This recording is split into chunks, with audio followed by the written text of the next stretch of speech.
What's up? Do you hear me? I figured out how to get this radio to work. This little TV here is also a radio. So I'm just listening to whatever's on the Cleveland public broadcast. It's kind of fire.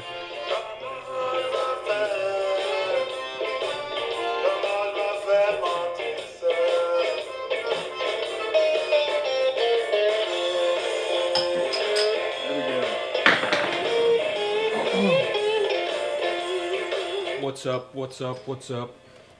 It's also a TV, which I don't think there's any public analog TV signals out anymore.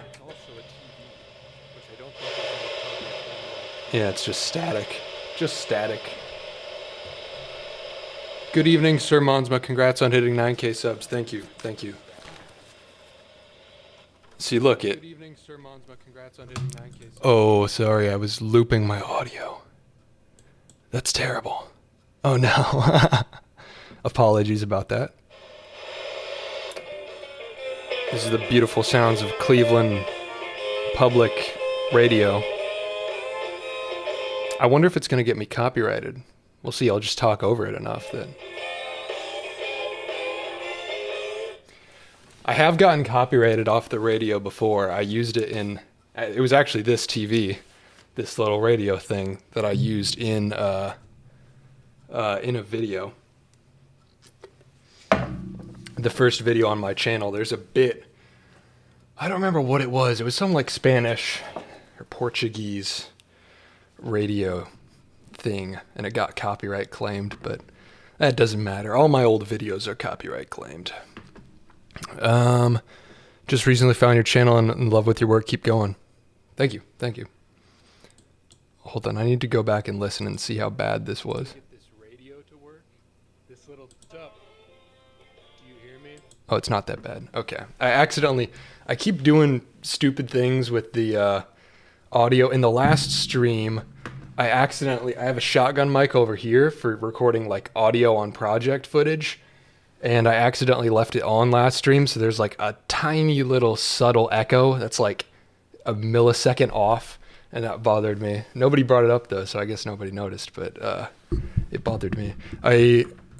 What's up? Clear Focus Films. I started watching only a few days ago because of Colt Kerwin's live stream. Love the content, and you're inspiring my own channel. Hell yeah, I love to hear that. Glad to see new people here and all that. Watching this during a school presentation. Hell yeah. A school presentation. That's fun. What's up? So we just crossed 9K subs today, which is pretty sick. I usually don't celebrate the milestones or whatever, but 9K is cool to see. It's coming up on 10K. I bet we'll be there in the next month, which is pretty cool. What's up? How's it going?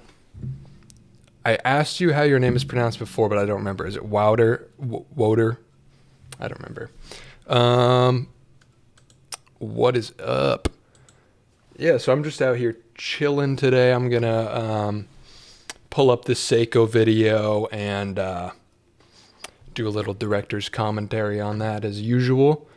There's a little bit of a different production this week. Glad to see that people liked it. I've been experimenting with just slightly different styles in each video and different production timelines of I did one where I filmed the whole thing and then did voice. Usually I do it in between where I film, then voiceover, then film. This one I did different, and then this most recent, my AC kicked on. Hopefully you don't hear that too much. This most recent one I was experimenting with doing entirely voiceover. So there's no piece to you don't see my face at all until the end of the video, which is a little different than usual, but where's CRT monitor? LCD has taken over. Yeah, for this stream I'm messing around with it because the audio on the last stream bothered me, combined between accidentally leaving this other mic on. Here, if I turn it on, you'll hear it. So there's that mic over there that you probably hear a tiny bit of echo right now. And okay, it's off again. I accidentally left it on the whole stream last time. And then on top of that, there was like a tiny interference noise from the CRTs, and that combination, I didn't like it. So anyway, I'm experimenting with getting rid of the CRT for chat, for the sake of having better audio. Although all that is in vain because my AC is on right now, so whatever. What's up? Yay, another great stream. Can't stay, sadly. Keep peace, beautiful people. Thank you. Thank you for stopping by, showing support. How would you recommend getting in? How would you recommend getting noticed on content you post? I feel like managing expectations right off the bat is big, and like not worrying about the numbers for the first while. I think it's easy to look at people that take off quick and be like, oh, how can I do that? And I get like, maybe from an outside perspective, if you look at my channel, it's like, oh, he just took off right away. But it's like, this is like the culmination of a 3-year journey of like trying to do stuff and getting 0 views. So literally I don't know where you're at in your journey, but I feel like don't worry too much about getting noticed right off the bat. Focus on building skills, getting good, but I don't know. That's all. It's hard to give advice when I don't know specifics on this issue, because it is very different for different people.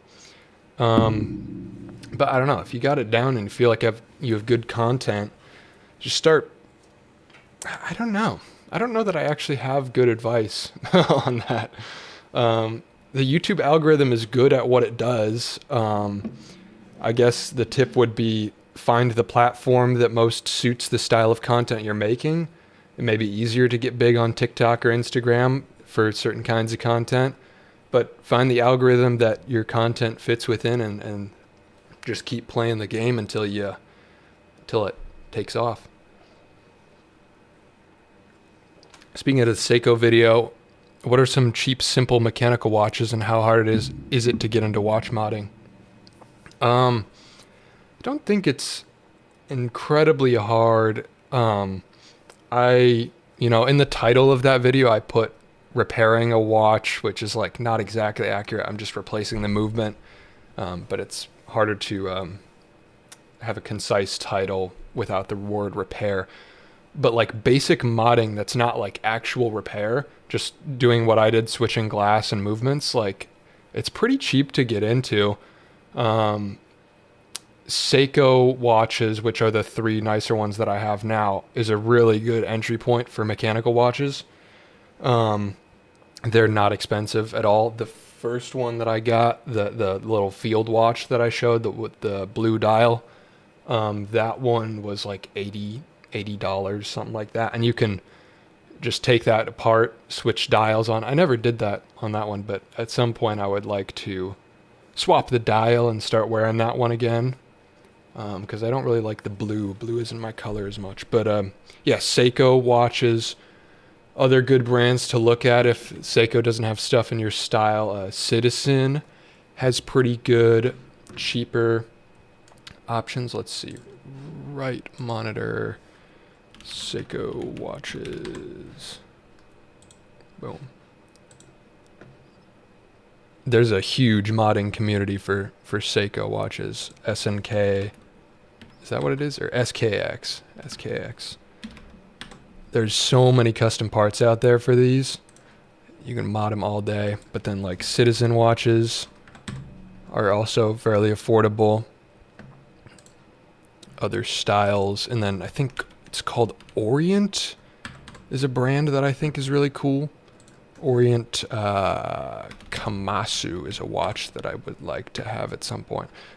It's dangerous. It's an expensive hobby if you dive too deep into it. So I buy like one watch every 2 years.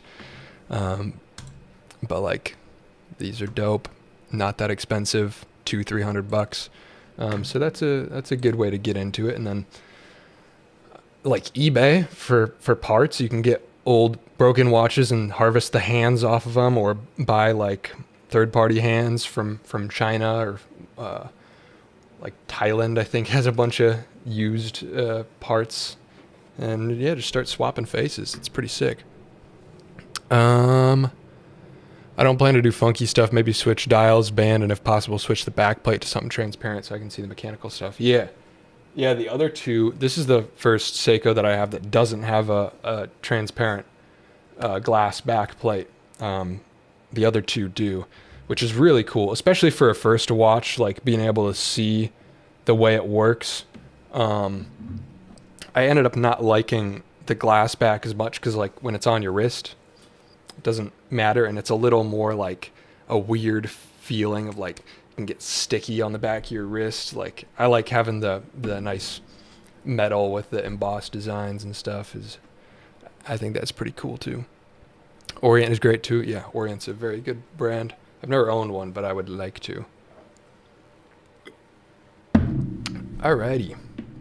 So what's up? We'll see if I get copyright claimed off of let's see what's on the radio now.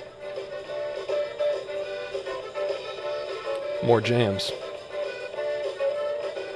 I hope this satisfies your CRT urges hearing the CRT radio, since the chat TV is not on a CRT today.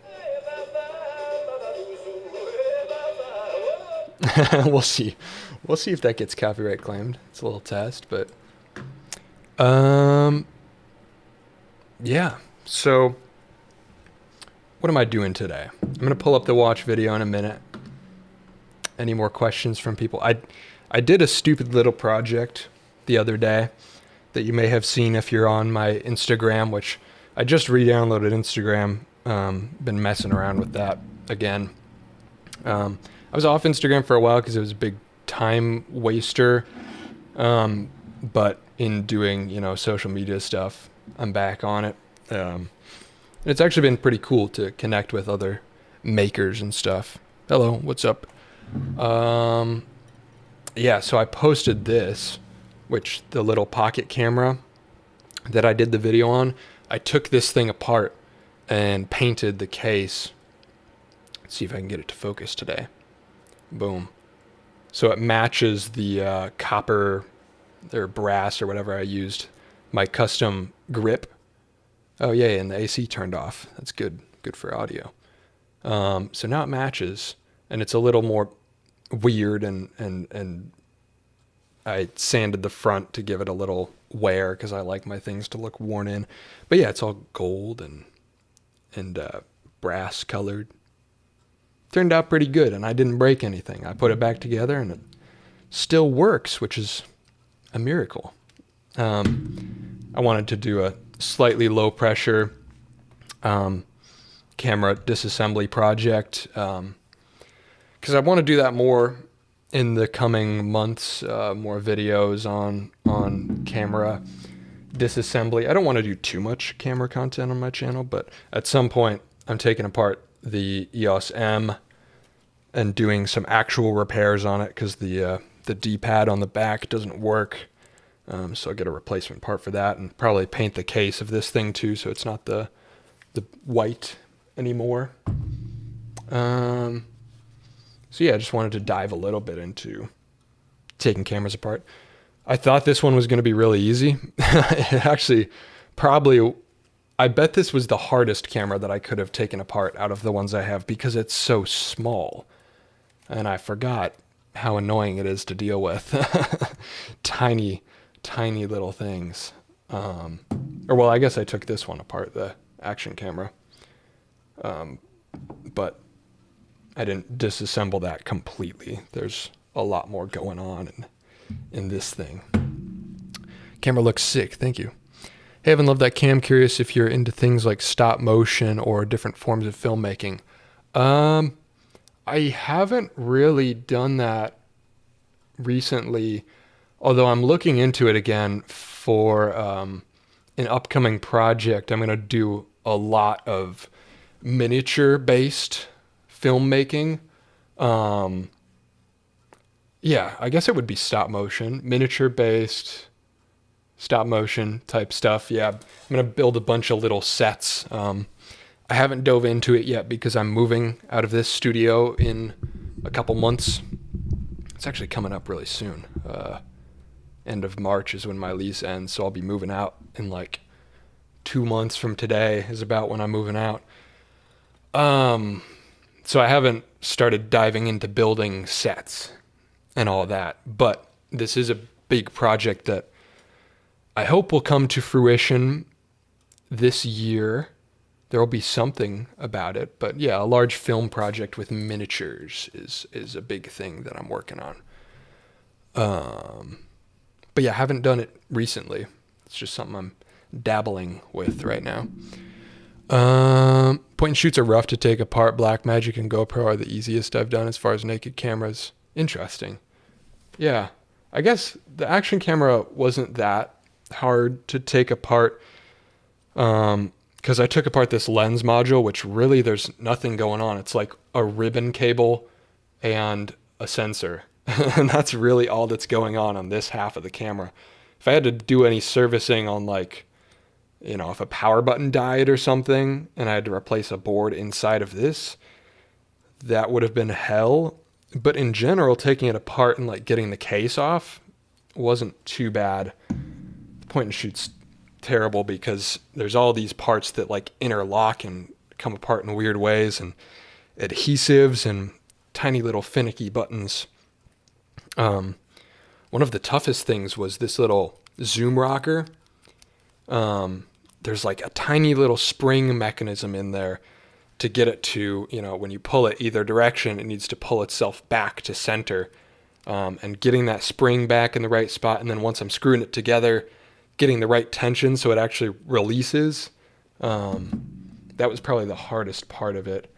I did film this, but it probably won't be a video on the main channel. I was experimenting with filming with vintage lenses. I was using this little guy from the minimum focus distance on this one is not good. From the $0 rig video. Come on. Tiny little woolen sack 25 millimeter 16 millimeter movie camera lens, and that was a lot of fun. It gets some unique character. Actually, I'm going to pull up a clip because I want to show it. But anyway, as a result of trying to shoot a project on that thing, I didn't actually get that many good shots. Because when you're working on a project, it's hard to also be focused on filming at the same time. It is like a really hard mental split to like be focusing on problem solving. Oh, I got rid of the chat. How did that happen? To be focusing on the problem solving of the project and the problem solving of the filming at the same time. So using a non-zoom lens was kind of tough because I'm not going to be moving the camera around all the time. But I did get some cool looking shots. Let's see, where are they at? I might use this for a video, actually. There it is. So this is some clips from the... Oop, wrong side. Boom. This is some clips from me just putting this lamp onto my table. So you can see like how much character there is in this old lens. The colors all look weird, and there's a lot of flare off the light sources. So it's just me drilling a hole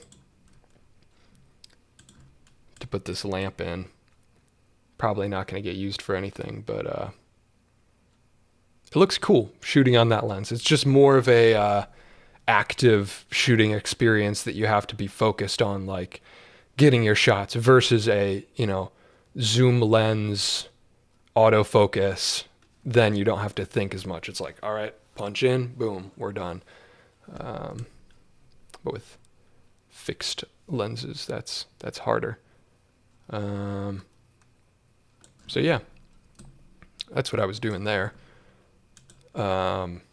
And I filmed this like that as well, so I'm probably not going to make a video out of it because there's just not enough good clips. Sup y'all, playing Minecraft while I listen? Hell yeah. I might boot up Minecraft later for just a little chill stream. Do an hour of Minecraft at the end.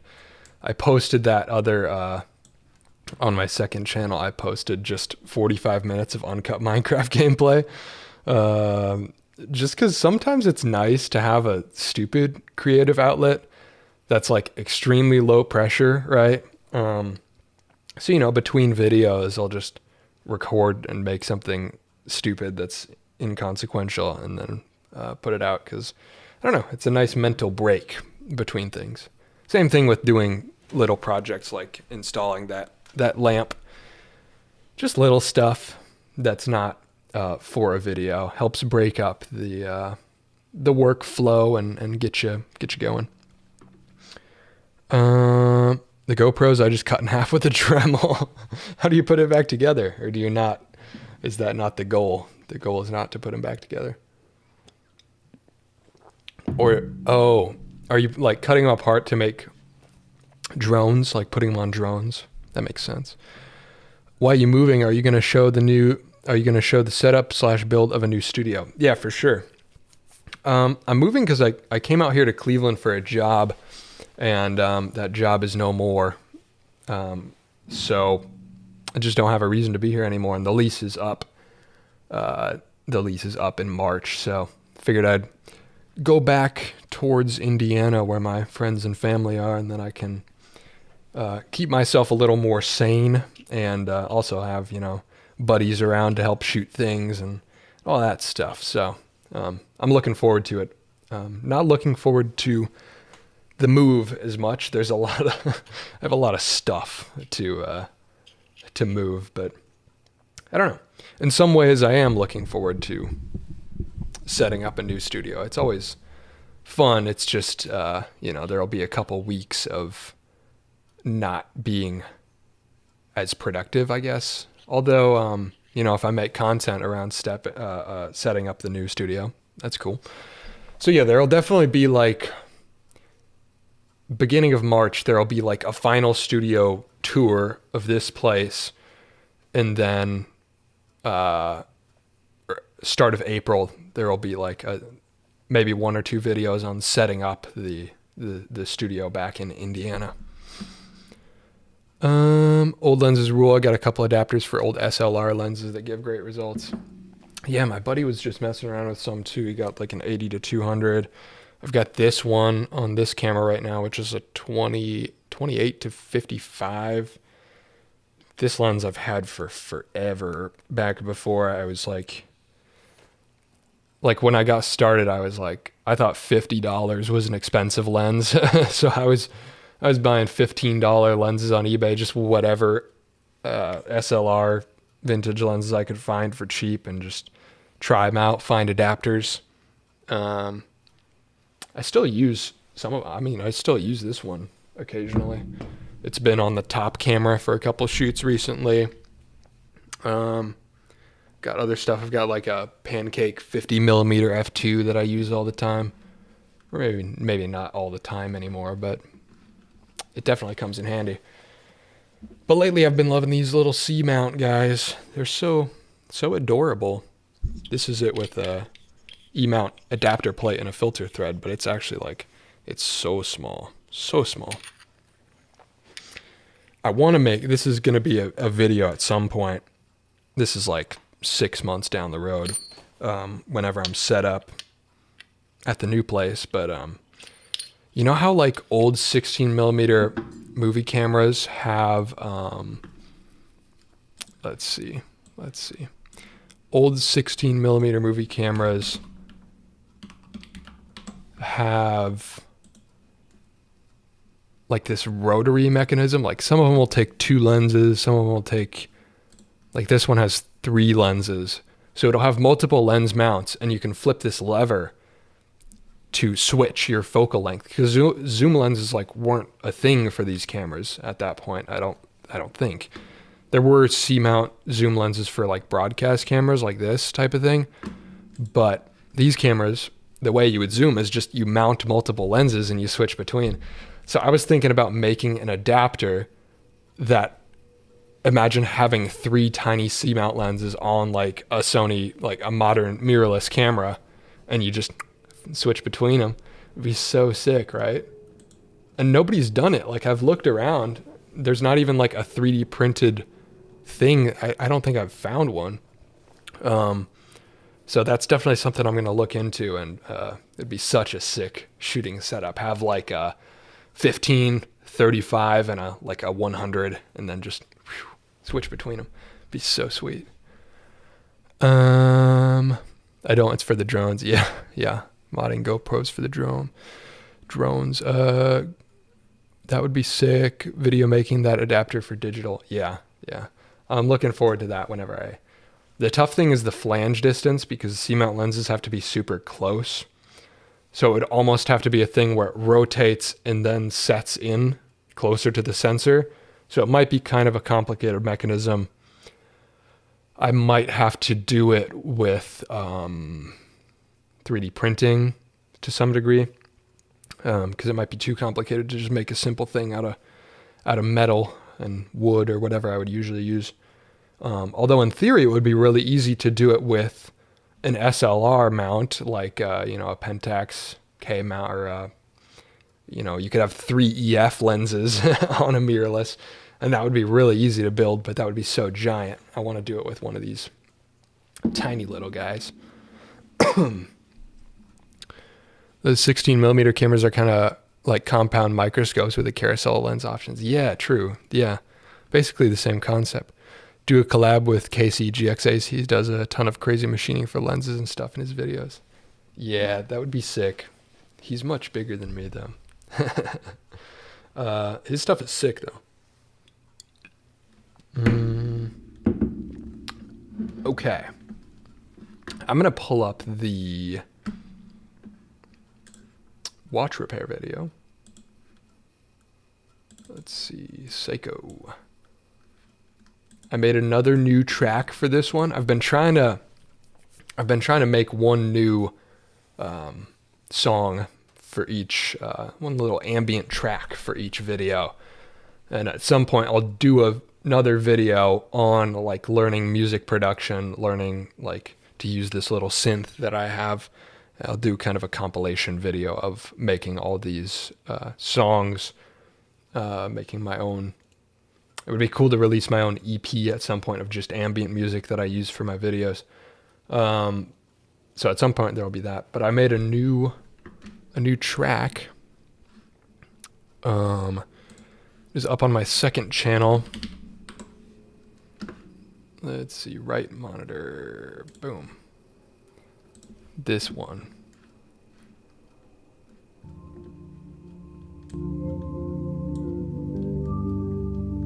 Not my cleanest production, but also let me know if it's too loud or too quiet in the chat. The nice thing about making ambient music is like the tempo doesn't matter as much because there's no drums, there's no like real lead melody. So it's very forgiving in nature, because you can kind of screw up the tempo when you're playing and it doesn't get noticed that much. The other forgiving thing about it is that I'm talking over it most of the time, so you don't even notice any playing mistakes that I make. So it's honestly been a really fun outlet to make my own music. And at some point, I think once I get to like 8 or 9 songs, I'll put them all together in this little EP. Maybe even put it on Spotify and stuff if people want that. But at some point it'll be cool to have my own like sound library that I don't have to make or find new tracks anymore. It's just like a set of recognizable songs that I always use. GeoWizard does a similar thing. I love this guy. Where is his album? So like he uses the same 9 tracks in all of his, this might get copyright claim too, I don't know. But he uses the same 9 tracks that I think he made these with his buddy, but now they're like so iconic. Like when I listen to this, I'm thinking of his videos, him walking in a straight line across Wales or something. And so I want something like this that's like my iconic sounds that I've made, and then I can just run with that. And I think that'll be super sick. So there'll be a video about that at some point for sure. What are we saying? Pentax, maybe multiple lenses would be sick. Yeah, for sure. I would like the C-mount to be like, so the whole setup is nice and compact. Like imagine if I have 3 little C-mount lenses and it basically takes up the size of one big EF lens or whatever. But maybe I'll do 2 videos and like the first draft is SLR lenses, a bigger setup. I've got a busted Sony Digicam. Your Rode mic video has inspired me to rip it apart and build a new casting for it. Hell yeah. I'm glad I could inspire some confidence. Yeah, man, go for it. Also, what games do you play? I'm not a big gamer really, although Minecraft is in the title. It's pretty much Minecraft. Whenever I do play a game, it's going to be Minecraft because I can just I like games that I can just zone out and not be, like I've never been into first person shooters or anything like that. Like it's just too active. I like being able to slow down and I like my video games like I like my projects, my workshop projects. Like it's just slow and low pressure, you know? Volume sounds good. Sweet. All right, I'm going to pull up the new Seiko repair video and talk through a little bit of the behind the scenes stuff. Here we are.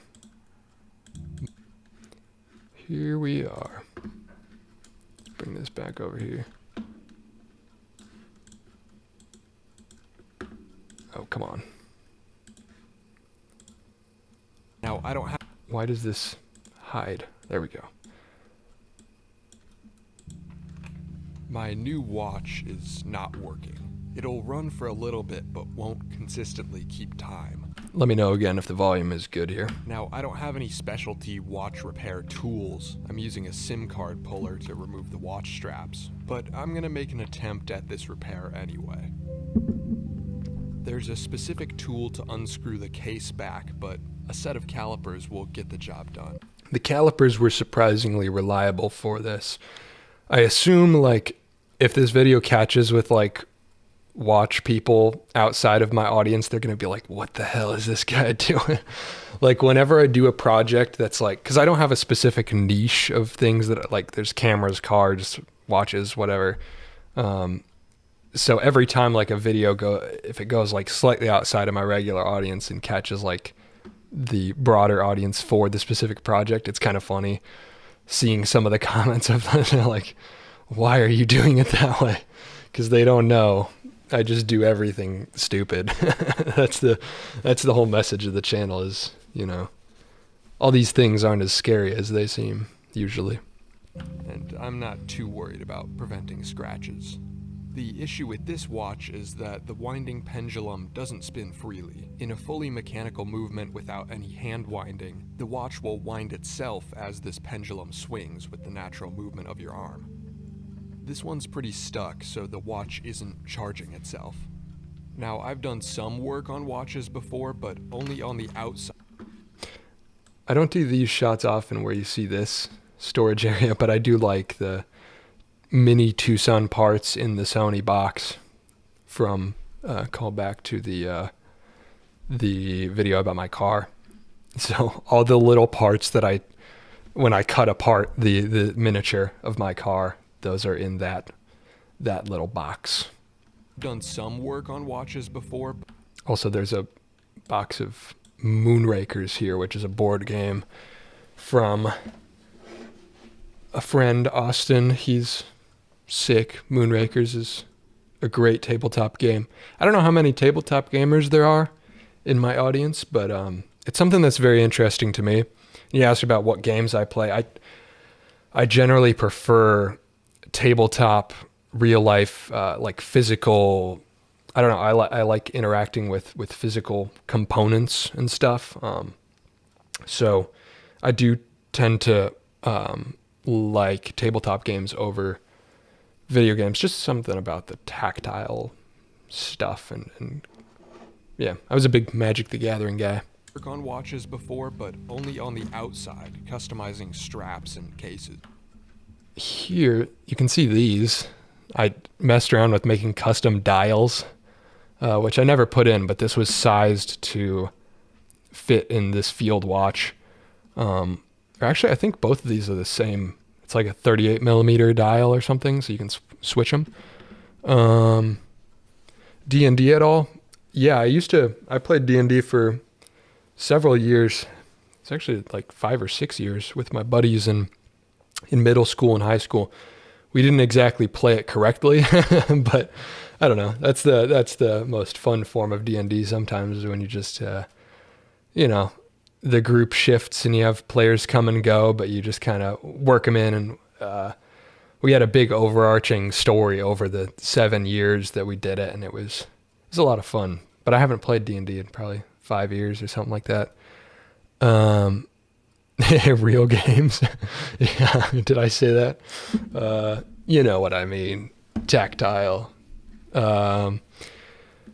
MTG for the win. Yes. I'm getting back into it. I used to be huge in Magic the Gathering, and I'll talk more about it in a second. Actually, I bring up a business that I ran in this video, and that was related to Magic. 9K, baby. Hell yeah. Thank you. Hello, Evan. Congratulations. Thank you. In the past, I've made a few custom leather watch straps. That strap was actually really good. I wanted to reuse it, but it's a different size. But I want to make another one like this because this one was sick. The reason I bought all those nylon straps was to harvest hardware, because I found that like just buying these metal loops was about as expensive as buying the straps. So I just bought a ton of the straps, and they sell those straps on Amazon and various online marketplaces, and they're like, people are drop shipping them for $10-15 a piece, but you go on Alibaba and you can find them for like $1 or $2. So I was like, man, if I'm going to spend $15 buying one of these on Amazon or whatever, might as well just buy a whole shipment of them from China. So now I have so many. So if anybody wants a, 22 millimeter. If anybody wants 22 millimeter NATO straps, DM me on Instagram or Discord or something. I'll sell you some of them, because I don't need all those. Yeah, but I want to make more, because like stitching on this actually looks pretty good. It's not perfectly straight everywhere, but leatherworking, something that I would like to get back into. Where'd you order the bulk straps from? I think Alibaba. Leather watch straps. I had a bunch of cheaper watches, but the shattered cheap watch. These are all plastic junk. Well, the Casios are good. The calculator Casio watch. I actually had 2 of these. I wore that every day of high school. That thing was sick. Marty McFly wears one in Back to the Future, I believe.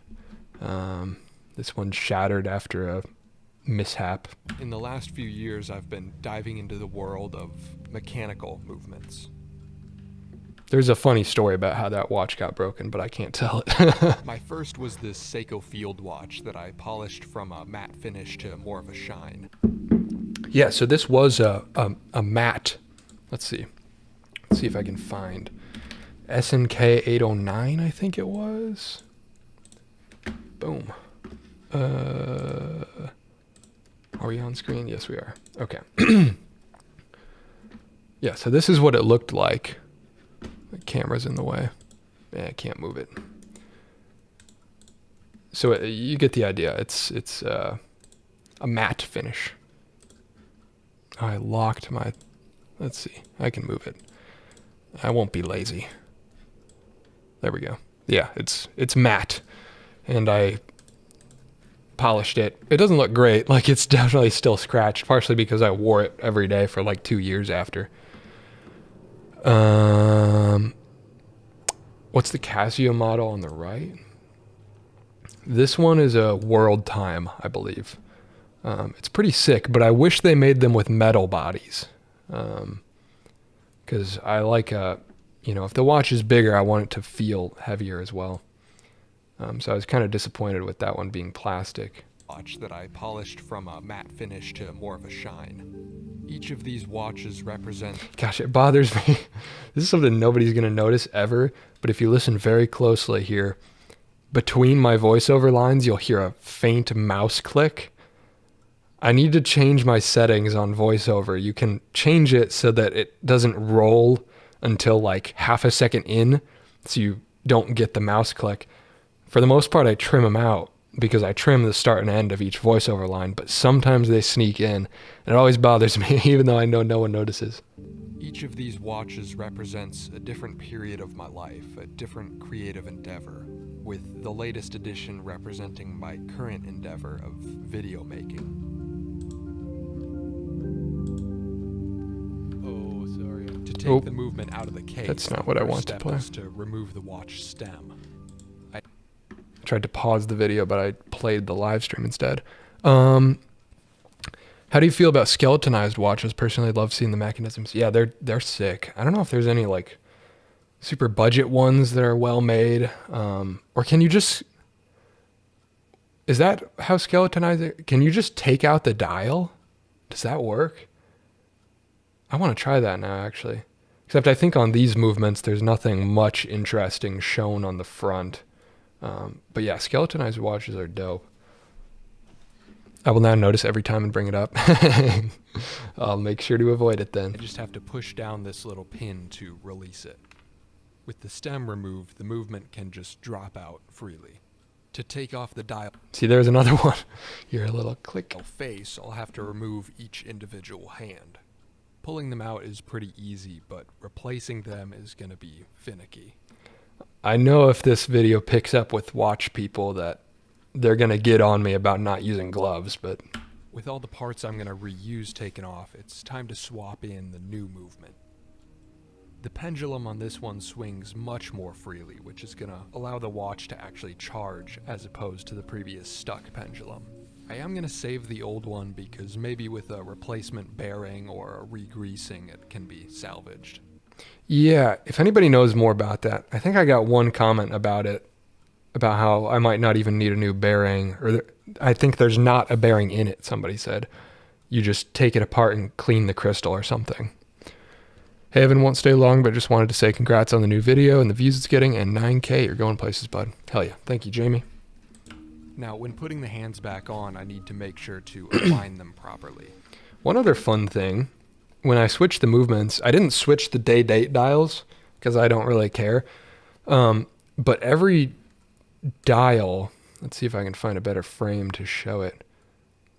Every dial has 2 languages on it for the dates, and whenever it passes midnight, it skips 2.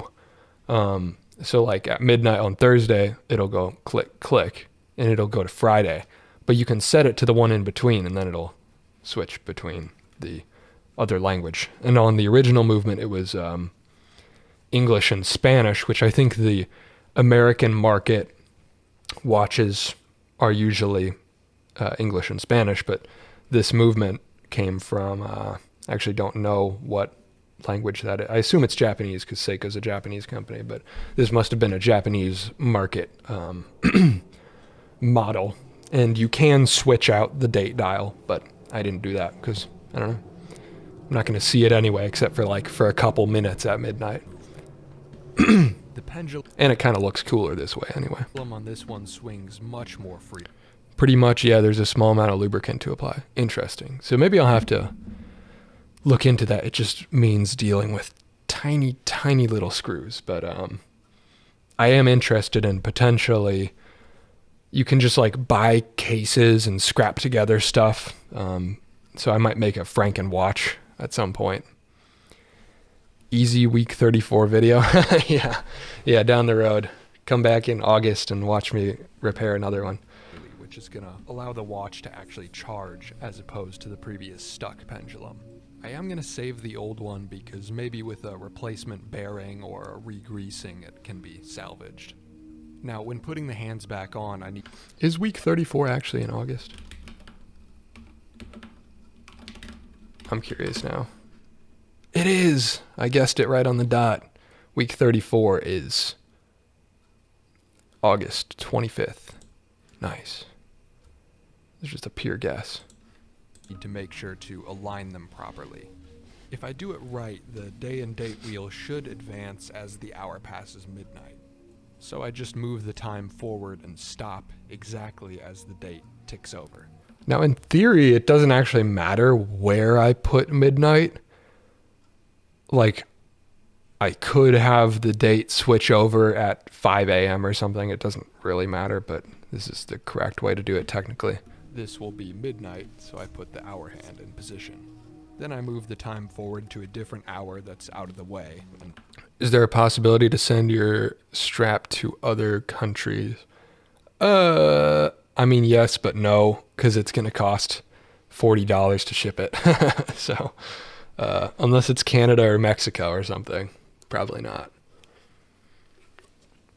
To Europe, it's bad. Plus, like VAT taxes and stuff. I used to ship stuff to Europe all the time, and it was not very economically viable. That's my minute hand. The hands were very thin and bendy, which I should have expected, but it was a little tougher to work with than I anticipated. If the hands are even slightly bent, they can run into each other and cause issues. Potentially down the road for like, I do want to like start a business of some kind attached to this channel. I've got plans for that, and you know, I would definitely want to support the international, you know, communities that are interested in that. It just doesn't make sense for smaller products. For bigger stuff, it offsets. But yeah, it's like shipping a $10 item for $30 doesn't make as much sense as shipping a $100 item for $30, you know? But with the new movement happily ticking away, it was time to move on to the next modification. Now, this is where I might make a bit of a mess, so I put my nice new movement away. This is where watch nerds start sweating watching this video. It's always so funny because my entire channel is about doing things wrong, basically. And man, the internet, people get so up in arms about stuff. It's like you're not allowed to post anything unless you're the ultimate authority about everything and you're showing everyone how to do everything right. It's like, man, chill out. In a safe place. I like to do most of my personal projects pretty haphazardly, scrapped together, a little messy, but in the... There it is, the black camera, which is now gold. So pretty. I like it. I like it now. I was messing around with like metallic paints, and I was just using stuff that I had around, and I'm pretty happy with... Come on, focus. Focus. Pretty happy with how it turned out, given the circumstance. It was just like random Rust-Oleum, and then for like the brassier color, it was red primer with like a metallic finish. I'm happy with how it turned out. The internet man, so true. I'm here because of grit and DIY. Yeah, exactly. Low pressure stuff. Have something people can actually relate to instead of, you know, yelling at you for not doing it right. That's YouTube. I made a drone tutorial shitting on the Aveda, and it got like 1K comments of people raging. Yeah, that's life. It's crazy stuff. Yeah, why does everything have to be perfect? Exactly. Bro, no matter if you're doing things right, you're doing things the way you want. Exactly. And even if you do things right, there's going to be hella people out there that are saying you're doing it wrong. So every niche has people that feel like they're entitled to be gatekeepers. Yeah, exactly. In the case of this watch repair, I would like to do it at least somewhat correctly. Each of these watches mean a lot to me. The first represents a graphic design business I ran in high school and college. That was my first experience with turning a hobby into sort of a job. Yeah, so that was what I was talking about a minute ago with Magic the Gathering. I did there was a longer voiceover cut of that, but I didn't want to divert from the story too much. But I'll do a video about it at some point. I ran a business where I made like custom Magic cards, like altars and stuff like that, and shipped stuff, which is how I know about international shipping, because I was the only one doing what I did that would ship internationally, and so I got a lot of business in Germany. I got a lot in Australia. There was quite a bit. Italy. There was one guy in Italy that would buy stuff all the time. So yeah, that was a really fun business to run, and I want to talk about it more. Do a dedicated video about it, because it really taught me a lot about like how to handle a lot of things that I'm dealing with now. About being an online persona in general, and running a business and stuff like that. So yeah, I want to touch on that more, but I've alluded to it in a couple videos. The second represents my next creative endeavor, taking the skills I learned and applying them to the tabletop gaming space, doing client work and starting to make my own game. And with that's also something I'll be touching on later. This is just seeding ideas of things that I'm going to cover later, just letting the community know what's up and diving slightly more into the overarching story, I guess. Easy week 13 video idea for sure. Yeah, there's so much. In photography communities, people gatekeep the art by calling pictures they don't think qualify as photography snapshots. That's stupid. That is stupid. If you did that on Whatnot, you'd be making a killing now. Yeah, probably. But yeah, then I talked about the board game stuff, which is what I was doing up until a couple months ago. Board game, freelance graphic design for board games, and also I worked for a board game YouTuber doing editing and reviews and videography, B-roll for that kind of stuff. But now I am working on my own game, which it's actually sitting right here on the desk in front of me. Do I want to show anything?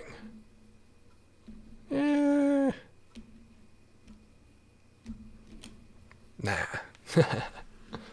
Dive into video creation and YouTube. It's cool though, I promise. I'd like to get it in a respectable working order without screwing too. No show, week 18 show. Exactly. It's coming. I just, that'll be something that I dive into after the move. My job. Now, although speech. What's up, Bergie? I say that doesn't mean I'm going to do everything the right way. I bet you weren't expecting to see Forstner bits in a watch repair video. I got one comment of somebody being like, "You're right, I was not expecting Forstner bits in a watch repair video." Evan, do you want to get paid? Yes. I would enjoy money. To replace the watch glass. Do you have a proposal? I'm going to drill the... No, I'm not going to drill the glass out. I'm going to make a jig to press the glass out. That was stupid. I was literally just running through in one taking a lot of this voiceover. And I just said that, and I was like, screw it, I'm leaving it in. Bits in a watch repair video. To replace the watch glass, I'm going to drill the... No, I'm not going to drill the glass out. I'm going to make a jig to press the glass out. Yes, I do. You have a proposal. Can you pitch it publicly, or otherwise message me on Discord or Instagram? I am curious. I'm potentially open to things. Some might go so far as to say Forstner bits should go nowhere near a watch ever. Yeah, this frame video to replace the watch glass. This frame, scary.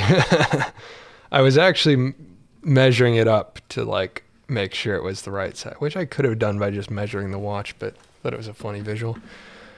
I'm releasing my Minecraft server this weekend and looking for fellow streamers like yourself. Was wondering if you wanted to get paid per video. Maybe. It's not really my kind of content. I don't do gaming, but Yeah, send me a message on Discord or something. I'm gonna drill the. No, I'm not gonna drill the glass out. I was thinking about starting my own server on the Discord, which would be kind of fun. A jig to press the glass out. Oh, are you here because Minecraft is... I put Minecraft in the title? Yeah, I'm not like a gaming YouTuber or anything, but feel free to message me. I'll hear out the pitch. Watch presses. They're not even that expensive, but I figure it's basically just a circle and a hole. This was my first time using Forstner bits, and I'm so pleased. Over spade bits. I'd always use spade bits to drill holes, but man, Forstner bits are so clean. It would have been so split up there if it was my regular spade bits. So I was so pleased with that. My dad bought me those Forstner bits for Christmas, which was a really good gift. Very useful. PVC fittings to press the glass out from the back and into the wood hole that I've just made. For the press, I tried to make a circle out of wood. I was starting to make that, and then I realized, like, wait, this is stupid. All I need is a soft material, because like wood's soft enough to not scratch the glass. Like, all I need is a soft enough material that's not going to scratch it. And I was like, wait, I have PVC pipe. That's like the perfect size. Bang, bang. That was actually like, it was literally like one crank. The glass is not that deep in there. So that wasn't nowhere near as bad as I thought it would be. I may have even been able to press the glass out like with my thumbs, just like, I ended up putting it back in like that, just pressing it back in, because it really wasn't as crazy of a fit as I thought it would be. That was remarkably easy. This watch was manufactured in 2000, and at some point in its 24-year life, its glass had already been replaced. I chose to use a domed crystal, which was more accurate to the original one. With my glass in and the new movement replaced, I just had to reinsert the stem to finish the watch. I love these close-ups. They're kind of grainy. I've been messing around with recording in 1080 recently because I've been recording straight through OBS, as I've talked about before. And so this was kind of not ideal. Some of these shots you probably notice are grainy if you're watching them full screen. So I'll try to avoid that in the future because I was using Sony clear image zoom. Yeah, it was slightly worse than usual, especially for some of the B-roll where I added stabilization on top of that. It was not the best quality, but at the same time, who cares? Now, this should be as simple as pushing it back in until it clicks. Still looks pretty. That didn't happen here. Now, I had ordered these parts a few months ago, and I added you and sent you a DM. Sweet. I'll check it out after the stream, probably. Jesus, quality is nice. Thank you. Did you do the shutter angle software update on the FX? No, I was seeing video. I was just watching those videos today. I was skimming through them. Is there anything else cool they added? I know they added shutter angle, and they added something else.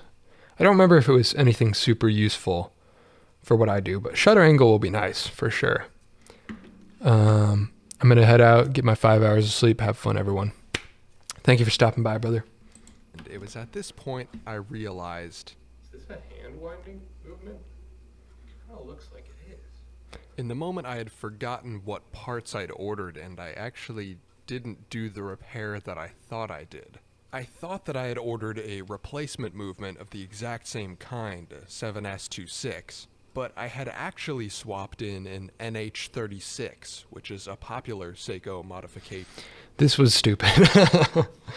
But I ordered the parts many months ago.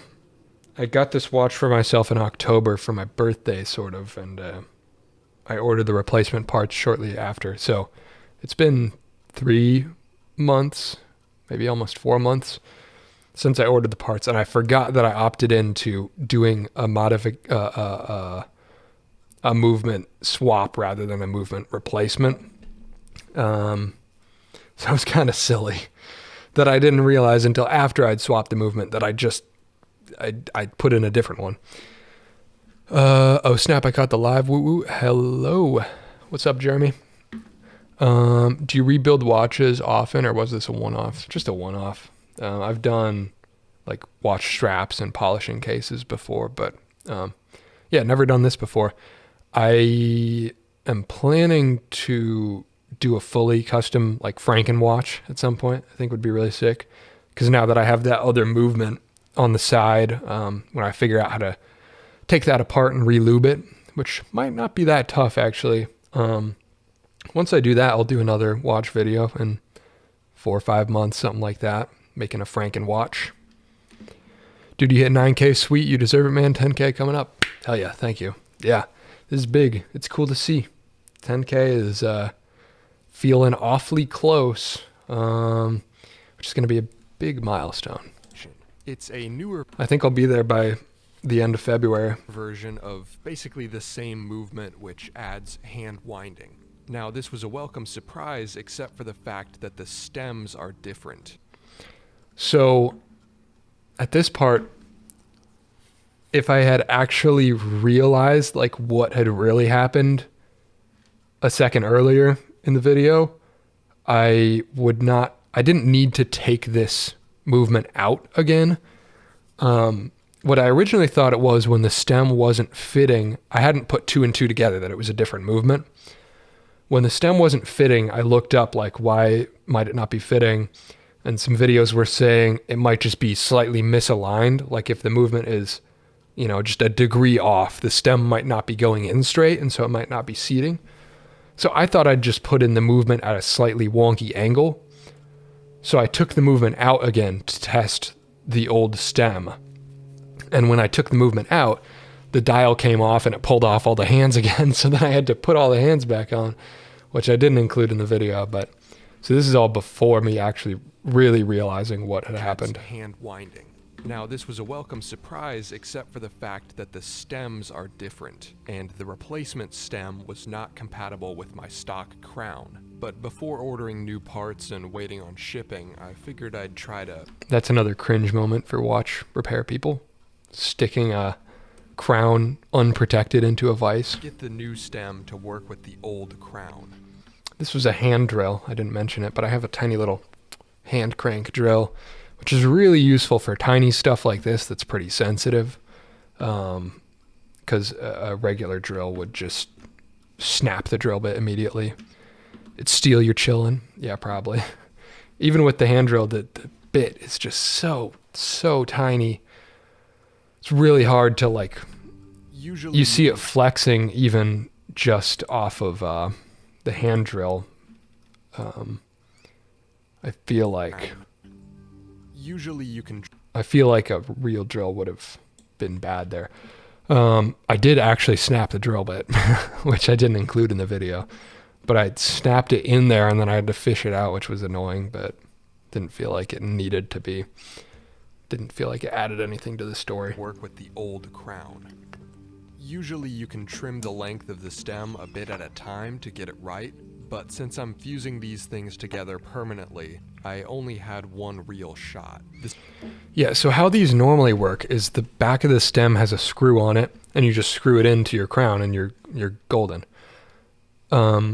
This one was a different mechanism where the stem was attached. I think because it's the whole crown, the whole thing screws into the case because it's a dive watch. So to water seal it, when you push it all the way in, then you can screw it in and it water seals. And so I think because of that, there's an additional little leeway in there, and so the screw type doesn't work. So I had to fuse it with my new favorite material, JB Weld steel. This is because the old crown wasn't a universal screw-in type, it was pressed together. So after filling it up with JB Weld and putting my new trimmed stem in, I just had to wait and see if it would fit. Now I just pray that is the right length. Luckily for me, my rudimentary measurements were pretty spot on, and my winding, day date, and time set functions all worked beautifully.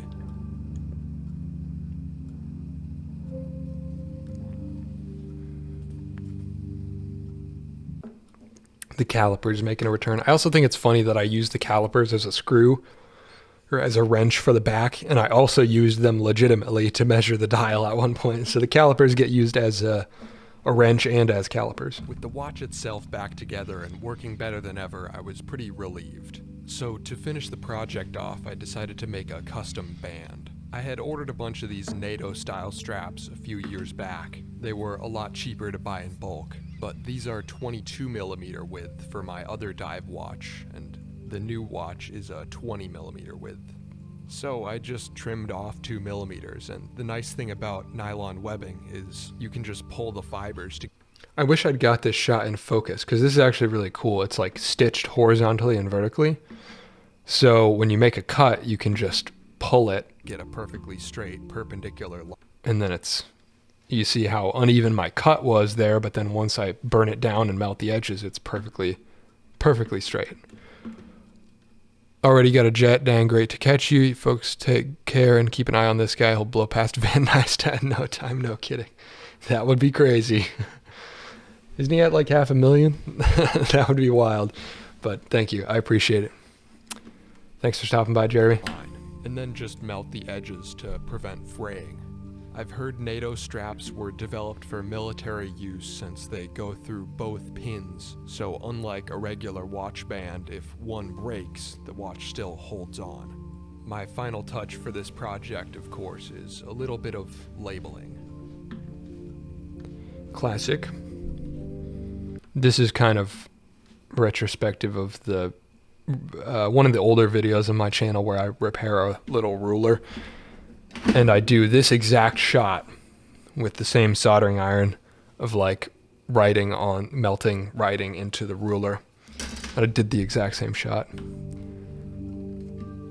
When learning a new skill or hobby, I like to start small and dive a little deeper with each project. When I first got into watches, I started with cheap ones, making custom straps, and when I got nicer ones, I dove a little deeper, polishing cases and things like that. And now I've gone a step further, actually cracking them open and replacing the movement and glass. Of course, there's some degree of scrap-togetherness on this project, as there is with all of my projects, but I'm pretty proud of how well this turned out given the limited resources and skills. This is something I'm gonna wear every day for the next few years. It represents something to me, and it's cool to have. What keeps the watch from sliding around on the band? In theory, nothing. It's just a friction fit, but it is pretty tight actually to pull it up on there, so it doesn't actually slide around. I'm sure maybe on some watches, I don't know. I've never. All three watches that I have, the pin is close enough to the body that it squeezes it in place, and it's pretty tight.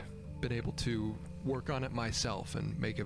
This shot bothers me. It's very low res, because clear image zoom and recording at 1080 and stabilization. Video about it too. I didn't actually do anything too complicated, but I feel like watch repair is viewed as. Love the wide narrative shots. Thanks. Yeah, this was one thing I was experimenting with in this video, is you don't see my face at all until here, like at the end. Which I don't know if I'm probably not gonna keep doing that. I like to intersperse that in between for some context, and I do want to get better at wide shots in general, because it's pretty easy when you're filming a project to just be focused on like every little moment. I need to get the detail, but then like over the course of the whole video, you're in so tight that you don't have like a context of where this is happening, you know? And so it's really good to space out and go wide sometimes and like see, oh, this is where this is the vice, this is all this stuff.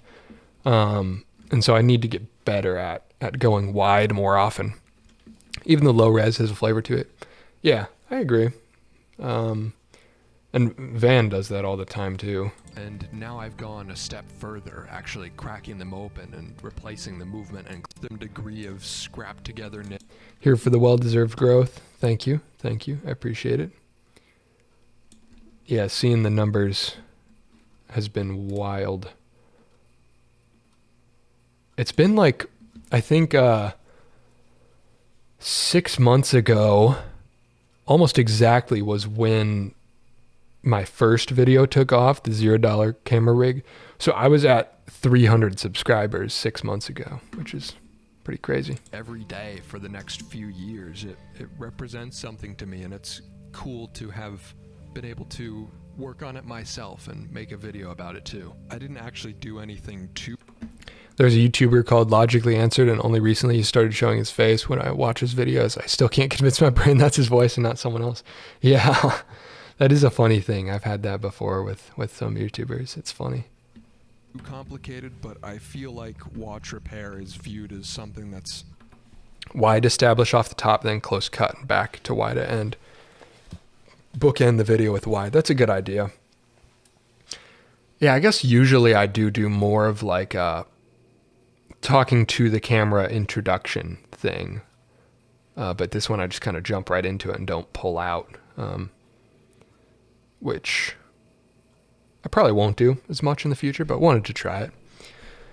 How many subscribers did you gain around the time you made the handles for William? I think that took me from like 4K to 8K. So it was pretty significant. I've had two videos go big. So the $0 camera rig took me from like 300 to 3,000. Then I grew from 3 to 4 over the next couple videos, and then 4 to 8 with William, and then 8 to 9, mostly off of the road repair video recently. Did he ever respond to you? I never messaged him or anything. So nah, I've never talked to him. I was thinking about applying for his job, actually. They're looking for a producer for Safety Third, their podcast, and I was tempted to apply. I think I could get the job, actually. I think, like, I've worked with YouTubers before. I know equipment. I know the niche. I think I could get the job, and it would be sick to be able to work with, like, some of the biggest creators in the niche, but I just don't know that I want to move to California, to LA, no less, and be that far away from my Midwest roots. I could imagine myself doing it for a year or two, but I just don't know that's what I need right now. And the channel's doing fine on its own, so figure I'll give it another year or so on my own before trying to work for any other creators.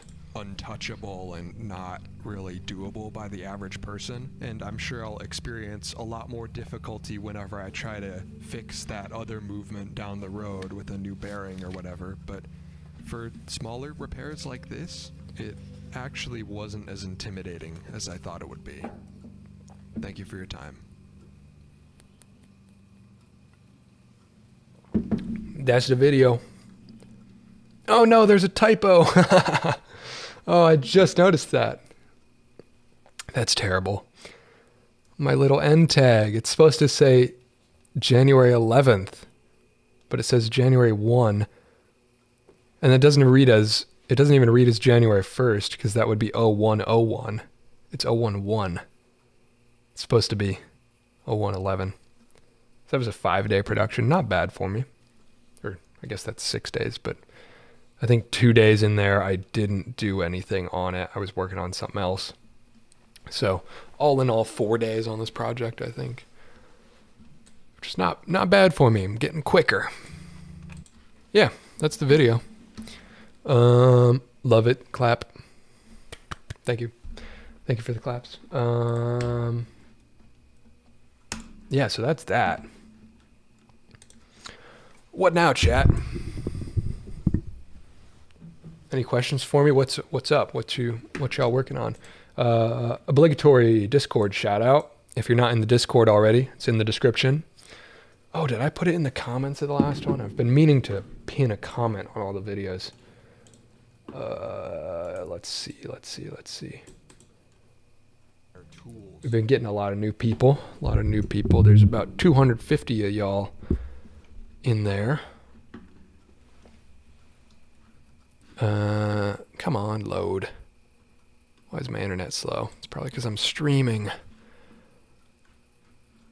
I think I pinned a comment. Yes, I did. Okay, sweet. Yeah, if you're not in the Discord, check it out. Good place for makers of all kinds. Lots of interesting people in there to talk to. And yeah, It's a cool spot. It's always popping off every day. People sharing stuff, giving advice. Whoa, what is this? Hold on, I'm turning on the thing so you can see it. Not that. For anyone that does a ton of soldering, this thing's been one of the best things I've bought. It's called the Omnifixo. Is this for like clamping down wires and stuff? This looks dope. Scotty, if you're still in the chat, what is this thing? Oh, it's helping hands without the parts that suck. Interesting.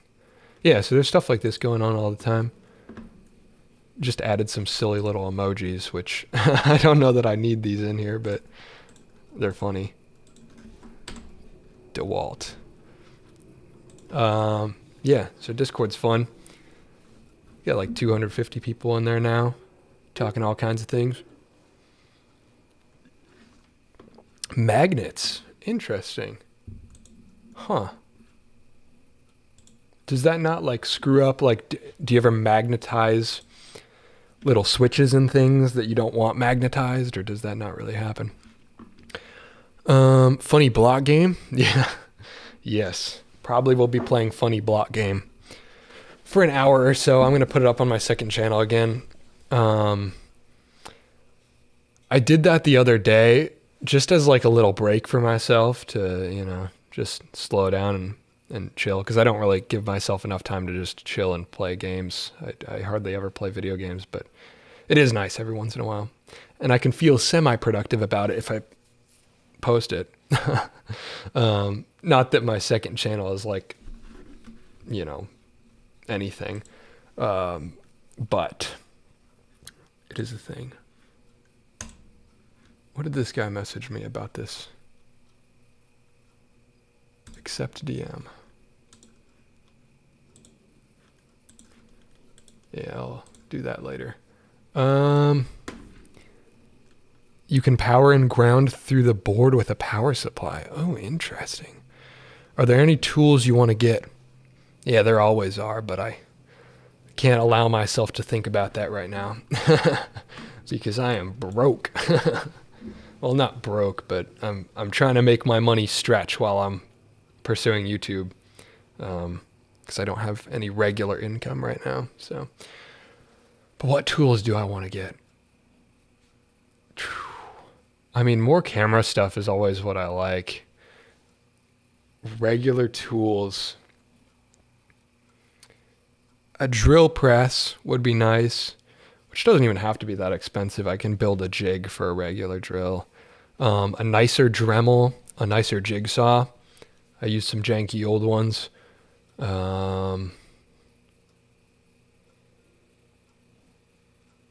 Yeah. There's nothing crazy that I need right now, power tool wise. Oh, actually a planer. That's the biggest thing I want.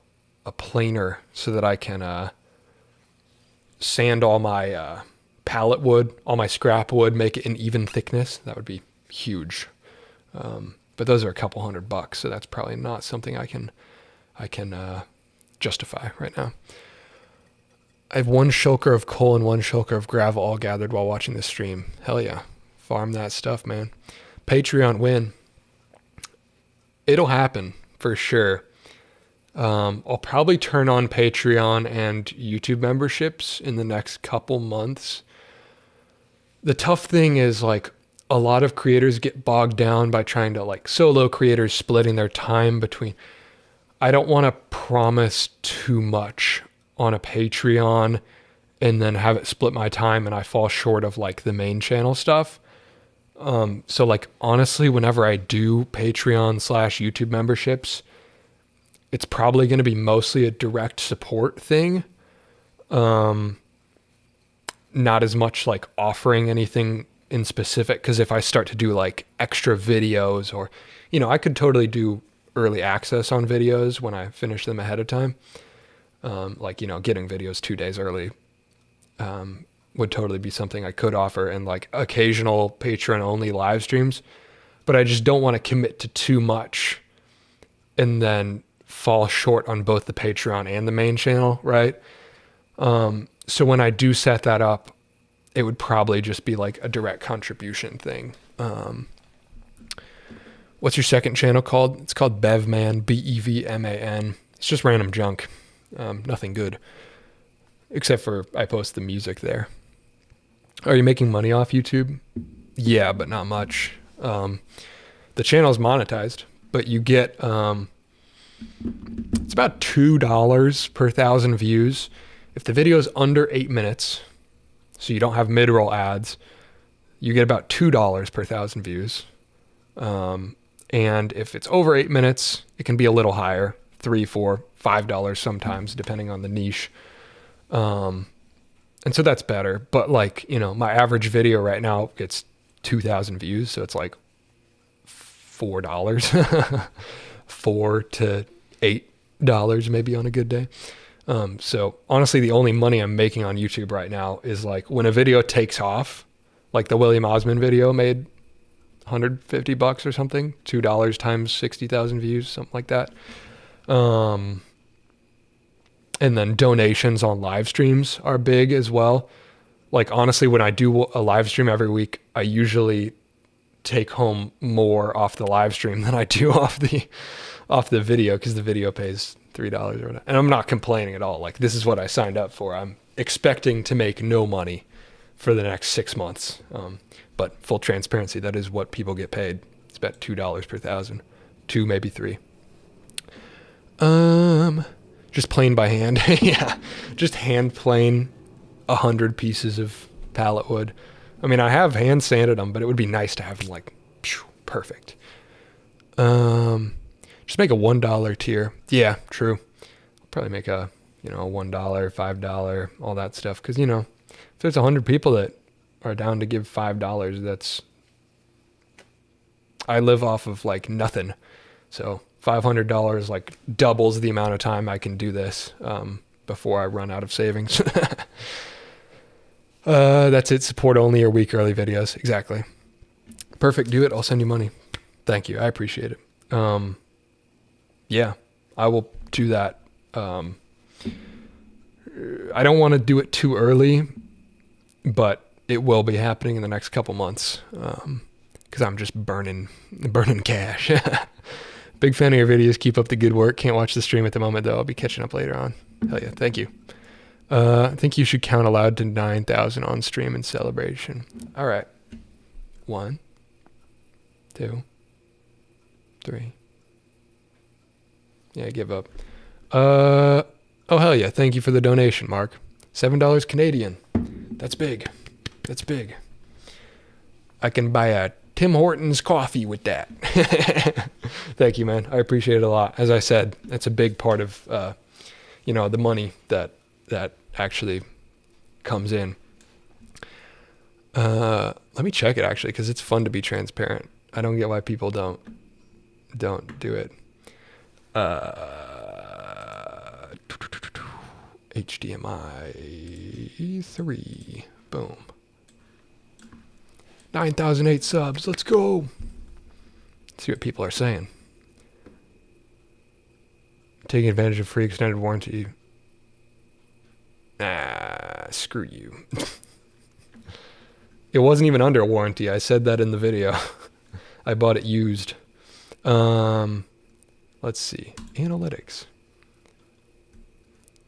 $50. And I think like $30 of that $50 is just live stream donos. So, yeah, that's how YouTube works for small creators, which people yap about not getting paid enough for ads all the time. I am grateful to have a platform that I can post things, I ain't going to complain. I was listening to a podcast recently from Smosh. I forget what, were they on Colin and Samir? Was that what it is? And they're talking about like when Smosh started, like they had to pay. You used to have to pay for hosting, right? I mean, you still do have to pay for website hosting, but like there wasn't places you could put your videos for free.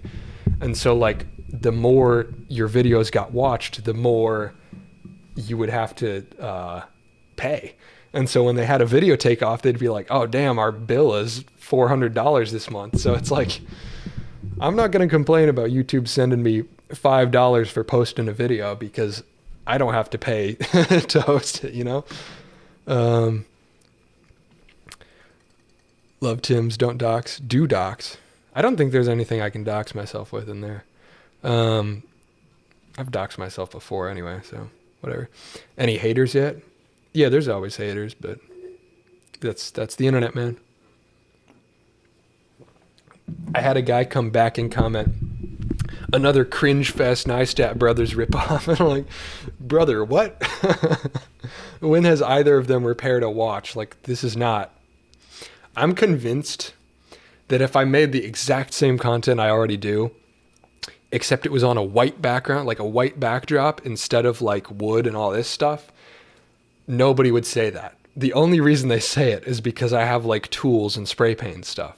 It's like, do you not understand that like every maker's workspace looks like this? Like, this is not a Neistat Brothers thing. I mean, I'm not going to deny that I'm like inspired by them and I do take things from them sometimes, but brother, everybody's space looks like this. There's a million people in the Discord that have shared their workspaces and it looks just like this, you know?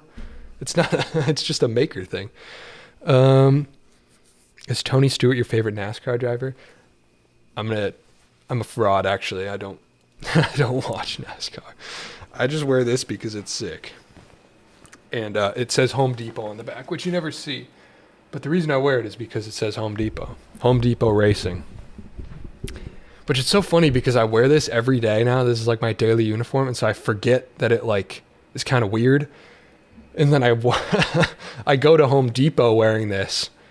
And I'm wearing the Home Depot racing jacket. And I just am totally not consciously thinking about the fact that I'm wearing Home Depot merch in a Home Depot. I had an employee come up to me the other day. She was like, damn, where'd you get that jacket? I'm like, I did not put two and two together that she was making a joke about it being a Home Depot jacket. And I told her I bought it off some guy in Indianapolis on the street. Just gave a straightforward answer to the clearly a joke because I wasn't. It's funny. Haters always be not knowing what they're talking about. Exactly. At least the Home Depot dogs are back. I do not know about this. Tell me more. Anyway, I'm going to pull up Minecraft because we're a gaming channel now, everybody. Let's go. I did an hour and a half of chatting. I've heard Menards racing jackets are better quality. They do go hard. I want to make my own custom like racing jacket or flight jacket at some point. That'd be sick. And yeah, I am more of a Menards guy than a Home Depot guy, so I'm kind of a fraud right now, but there's no Menards in Cleveland. Not a single one. For those of you that aren't in the Midwest, Menards is a big box hardware store. They're friggin' sick. They got everything you need. It's the only place you can buy a box of Smart Start and 2x4s in the same location. It's like a grocery store in a hardware store. It's sick. We have a hot dog cart outside Home Depot. They've gone since the vid, but are back here. Sweet. There was when I lived in Bloomington, Indiana, there was a taco cart, or like breakfast burrito cart, that was outside the Menards all the time. Man, that was killer. For the working man, you go and buy your lumber, and then you go and buy your breakfast burrito, and they were like $5. They were so big. It was called the Brunch Bug. I would love to go back there. The only good thing about haters is that they watch everything. Yeah, watch time. Exactly. 2x4 in the elevator. Exactly. That's a deep cut. Actually, not that deep of a cut. That was like last year on the second channel. Secret content. Bro, that breakfast burrito was gas. Yeah, Chase knows. We would go there. We would go to the Brunch Bug at the Menards, and we'd be like, man, they're so cheap. It's so good. Big ass breakfast burrito for $5. And we buy one, and then we're like, you know what? I need another one. You know what? I need another one. And before you know it, you spent $15 anyway. But you are full, brother. Make a home desk spot for your merch. Yeah. Yeah, some custom knockoff merch. Ooh, interesting. I've never seen this before. I have a little thing that popped up. It says ads will run shortly for some viewers, 15 seconds. Let me know in the chat if that happens, because I don't know if I've seen that before, but apparently mid-roll ads happen on live streams now, which I didn't know about, but let me know if they do. I will not say anything interesting for the next 2 minutes for those of you that get the ads. My parents are in Angola. I might have to take the trip to try the taco car. That's funny. Brunch bug makes me think of a traveling bug that sells food. Basically, what was there? There was like a ladybug painted on the side of it or something. I don't remember. But it was this like sweet older lady that ran the thing, and it was, oh my God, it was so good. And what did they put it? There was a sign. Chase, if you're still here, do you remember what the sign was?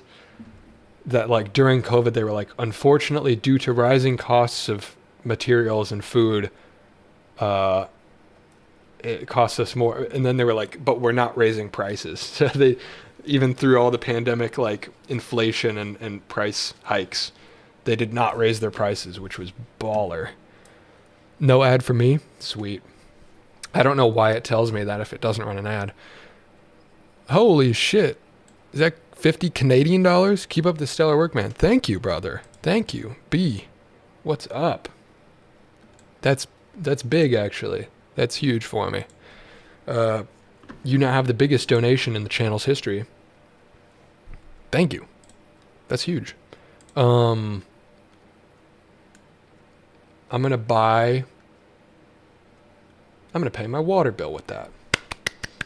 Thank you. Actually, I'm probably going to buy gas with that, is what I'm going to do. I've been budgeting myself extremely strictly recently in order to try to stretch my savings out for as long as possible. And this isn't me trying to like pity anybody into donating. I'm just being honest. I've been trying to stretch my money savings wise.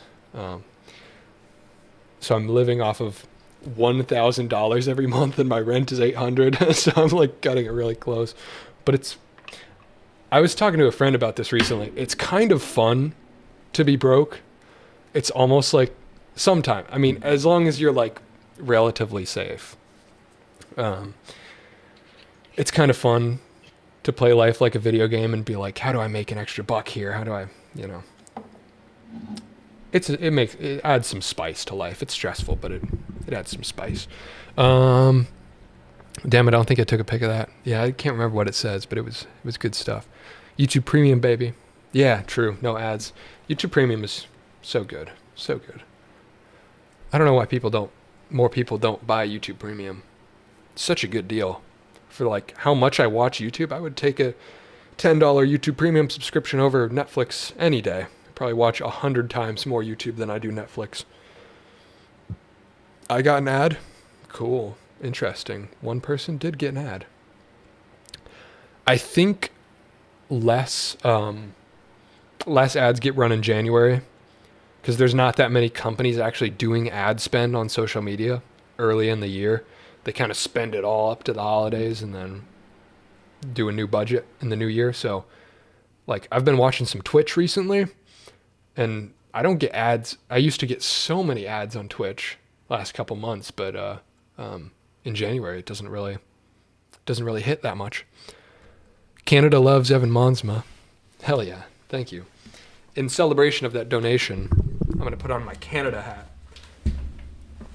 We love Canada.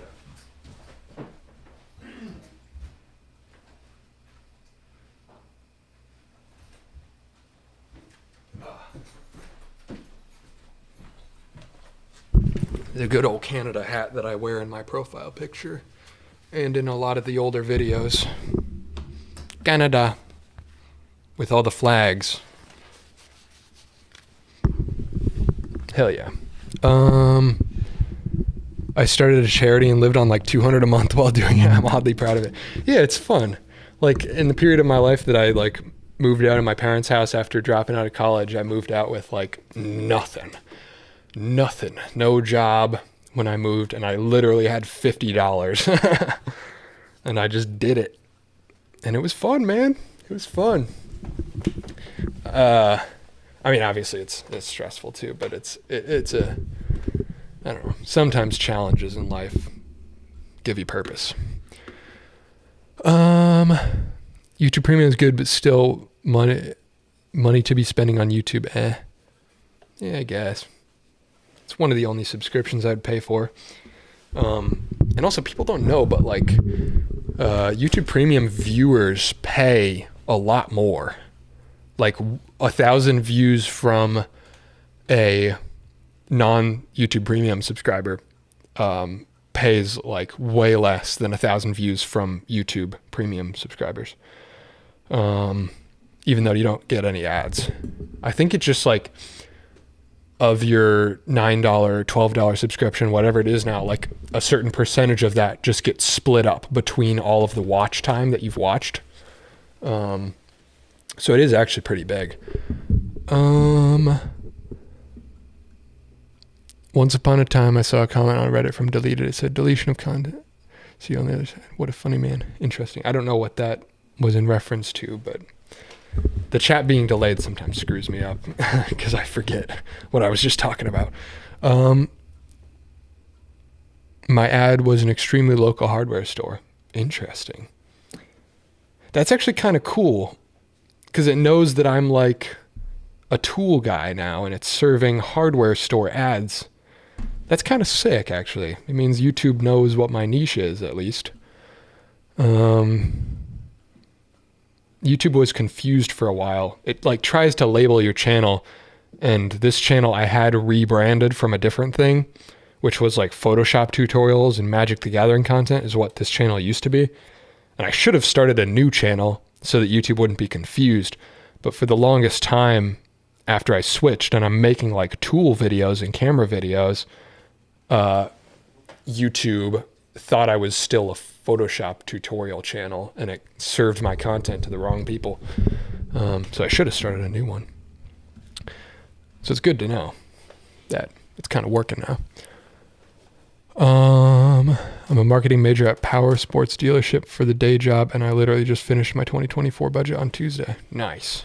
I need to get myself straight with, I mean, when I say budgeting, I basically just mean I only transfer $1,000 to my checking account every month, and when it's gone, I'm not allowed to spend money anymore.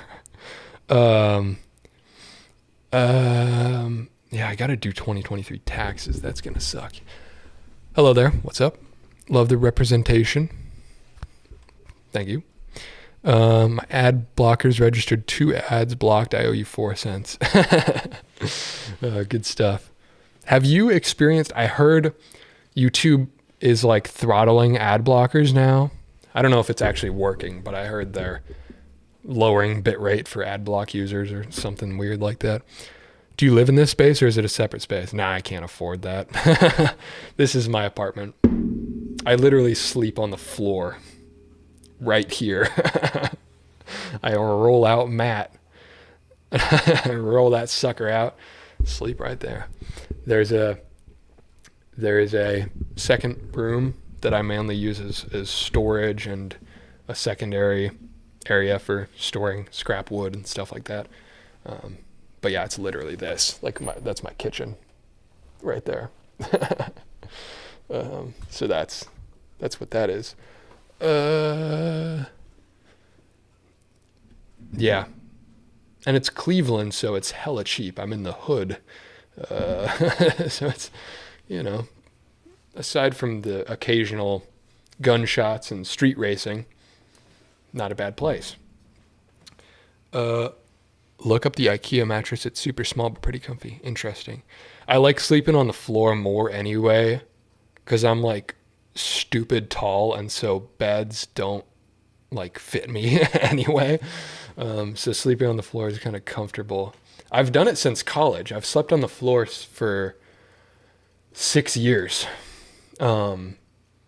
Because I've always felt like in a limited workspace, why would I if I have a 10 by 10 dorm room, why would I suck up half of my space on a bed that I'm not even using while I'm conscious, Might as well roll out a mat and double my effective storage space. So in college, I wish I could pull up a picture of it, but I don't have any handy.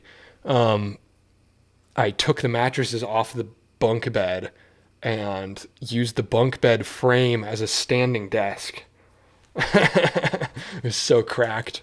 And then I would put the mattresses up on the doors because it was like a suite and there was people next door, and I was super self-conscious about them hearing me talk to cameras. And so I would put the mattresses up over the doors to block the sound. So cracked, but it got the job done.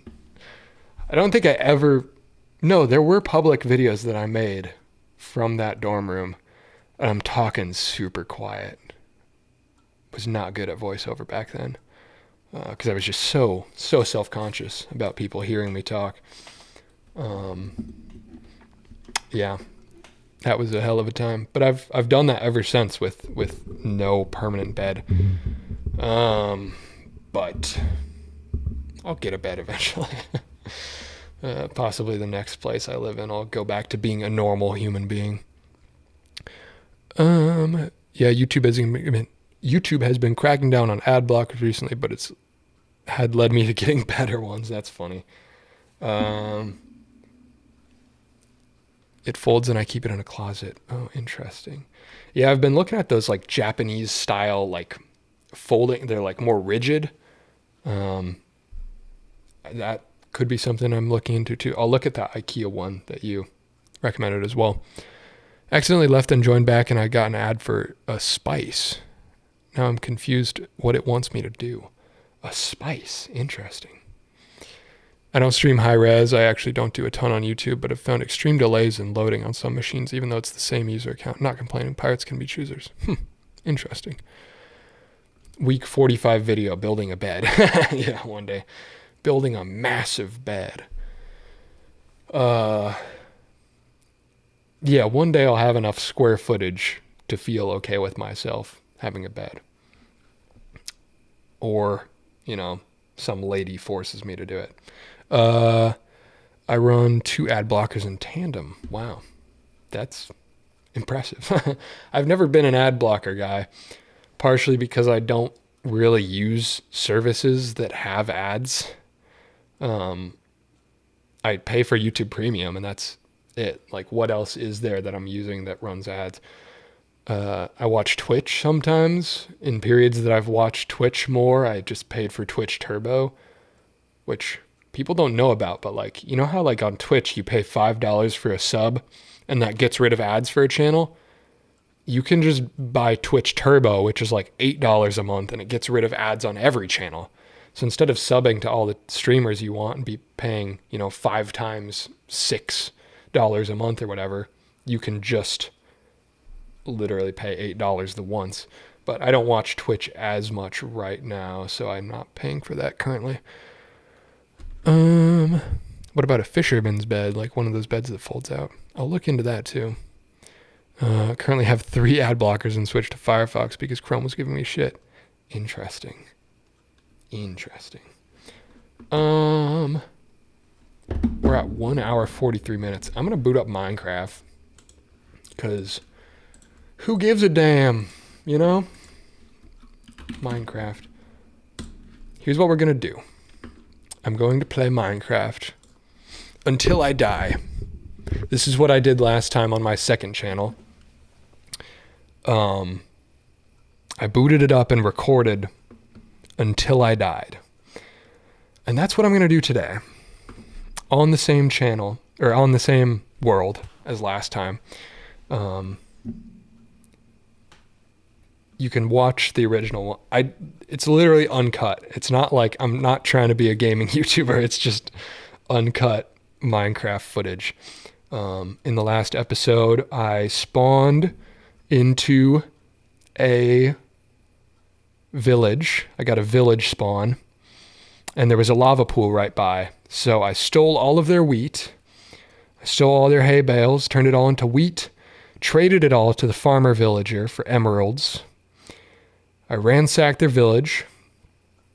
I killed some cows, got me some food. And then I used the lava pool to go to the nether. So that's where we're at. I went to the nether and then I got killed by a piglin because I was mining gold without paying attention. Oop, wrong monitor. Minecraft. Hopefully the taskbar at the top and bottom don't bother you. But that's how I play. And F3. I didn't know how many ads I blocked until I started using a new Chrome account. My Brave browser account alone has blocked 37,000 ads. Damn. What if someone will make different clip compilations from your streams?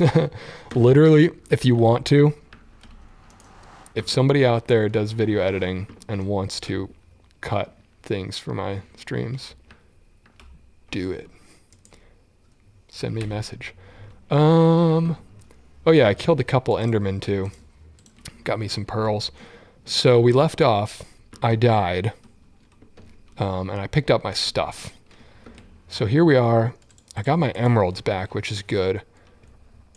I'm gonna see if I can swindle some villagers because, oh, it's nighttime. Let's get a bed. I'm gonna see if I can swindle some villagers. There is what are they called? A scholar villager who will trade me a Silk Touch book, was it? There was a good book that he had for 19 emeralds, and I have 12. Get out of the bed, brother. I'm sleeping here, fool. Stream compilation, collab with Hey Hey Spin A Win. I would love to do a gaming video with Steve. Okay, what do you... Okay, 10 clay. So I could get 70 clay and get my book that way. Where? Ooh, there's a new iron golem. Give me your goods, brother. Give me your goods. Oh, no, I'm not in range. Come back, brother. Yeah. What you gonna do about it, fool? Oh, I broke my pickaxe. Yeah, suck it. Oh, no. Can I craft a new one up here? Does blackstone count as cobblestone? Can I craft an axe out of blackstone? Does that work? It does. Let's go. This is huge for the culture and for the community.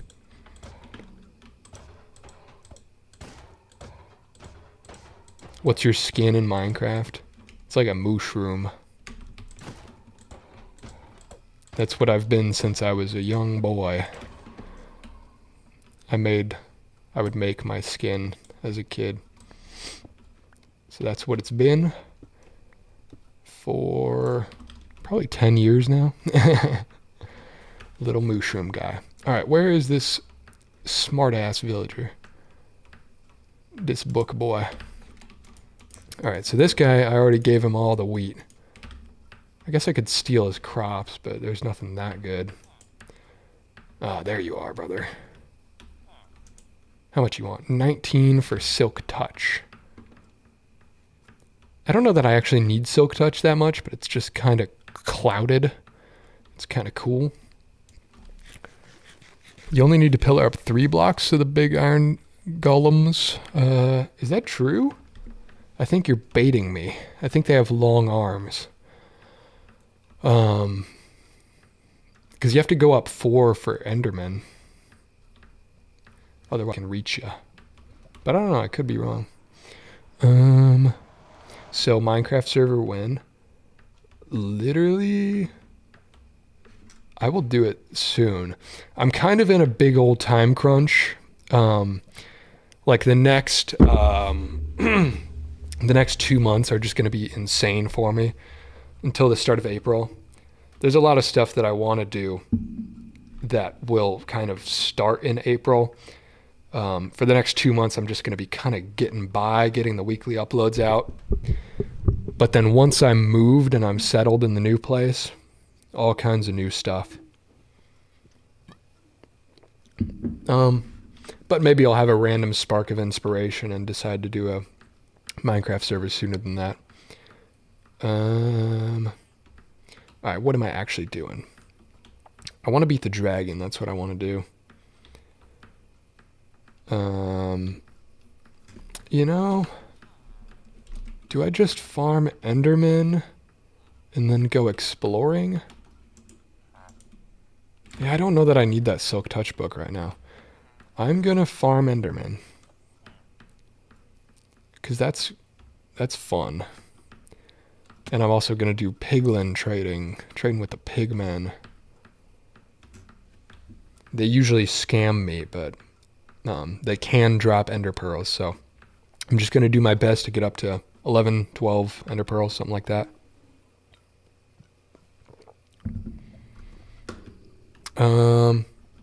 What's your opinion on virtual reality?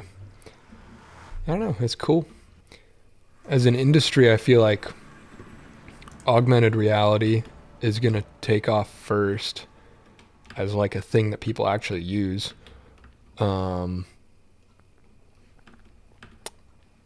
But I don't know, I think it's cool. I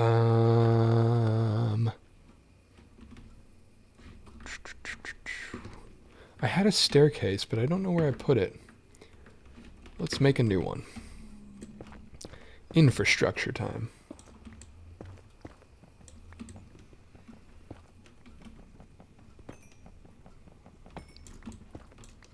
Oh, good. You'll love to see that.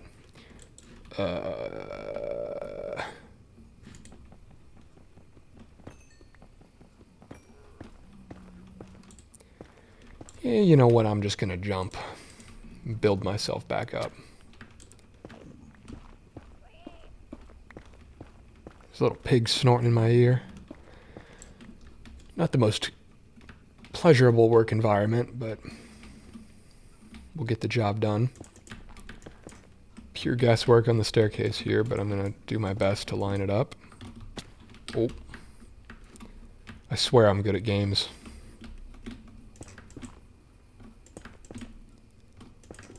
But yeah, I totally want to do a Minecraft server for the Discord at some point.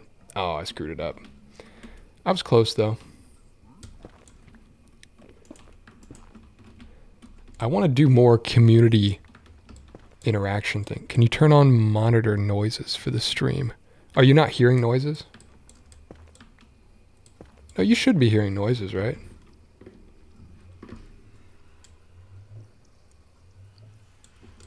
Or are you talking about the CRT or something?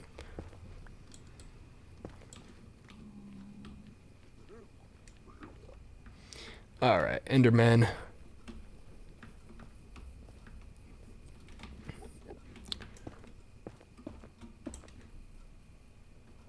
It's time for y'all to go. Let me know if the Endermen are too loud, by the way, because that can easily be fixed. I'm actually going to turn them down because it's a little loud in my ears. Hostile creatures.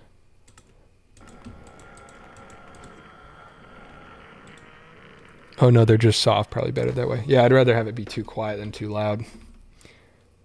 Who else? That's the pig that stole my helmet earlier. He killed me and took my gold. I don't like that fool. Alright, come here, fellow. Come here, sir. Yeah, they're so easy to anger. They're like hate commenters. All I have to do is repair a watch without using gloves and they come right after me. It's too easy.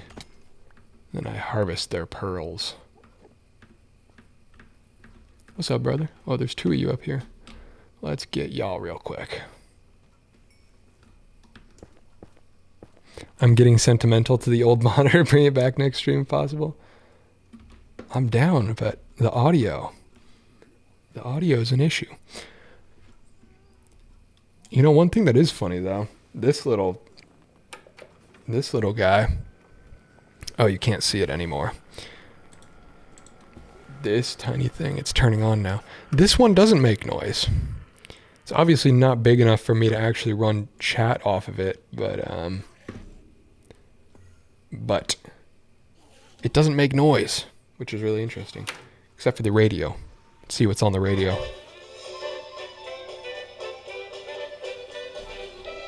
Is this crafting music? They're always playing something fire on the Cleveland public radio.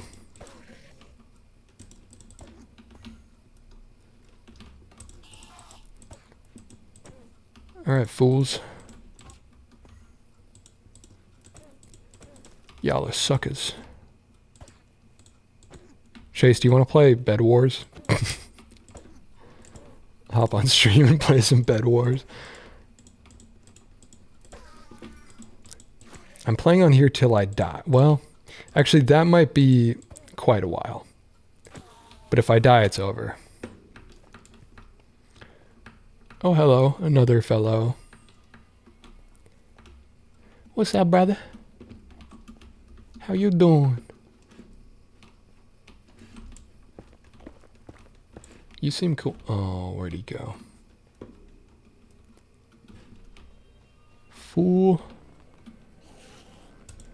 It's too easy. It's too easy, boys.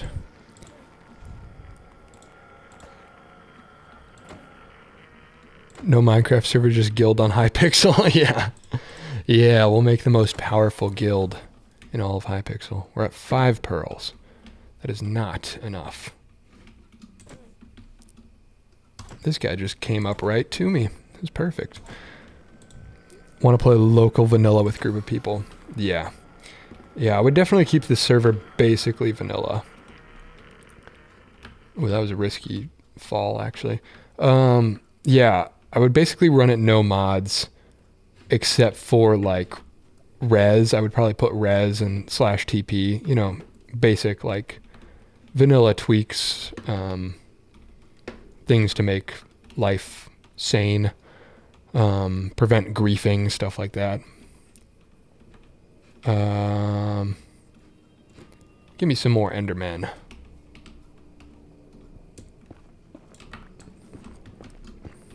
I need more pearls. That's my perfect game. Yeah, I've had a lot of fun with Minecraft servers in the past. I enjoy the vanilla stuff.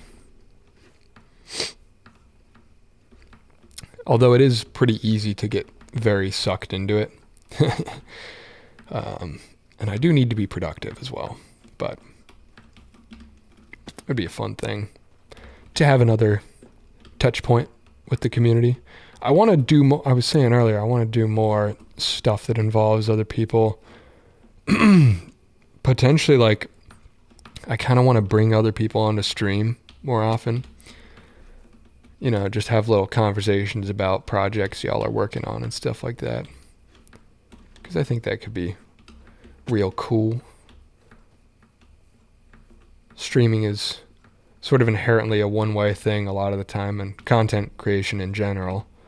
But finding ways to make it not that is a lot of fun whenever you can.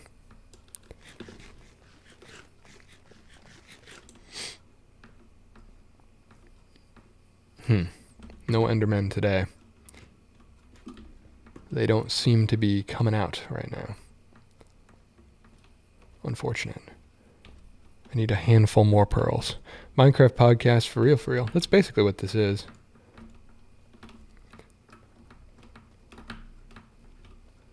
I'm always running little experiments and tests. The test here is, how long can I play Minecraft before people leave?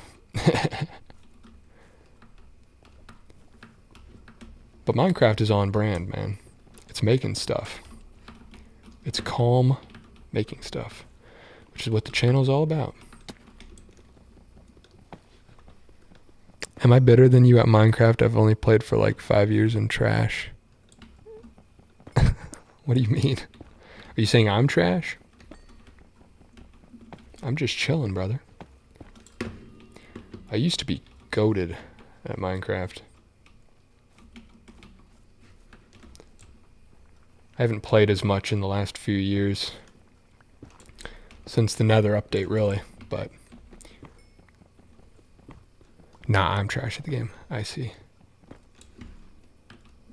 Well, I got into the Nether in like 15 minutes in this one, which was pretty cool. I mean, that's not that crazy with lava pools, but we're speedrunning. We're only about an hour into this world right now. Okay, I got some gold. We're going to switch it up and do some pig trading. Ad time. Are we actually getting ads this time? We're about to find out.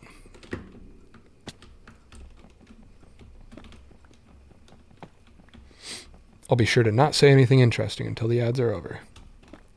Yay, ads. Let's freaking go. I'm gonna buy myself a gumball.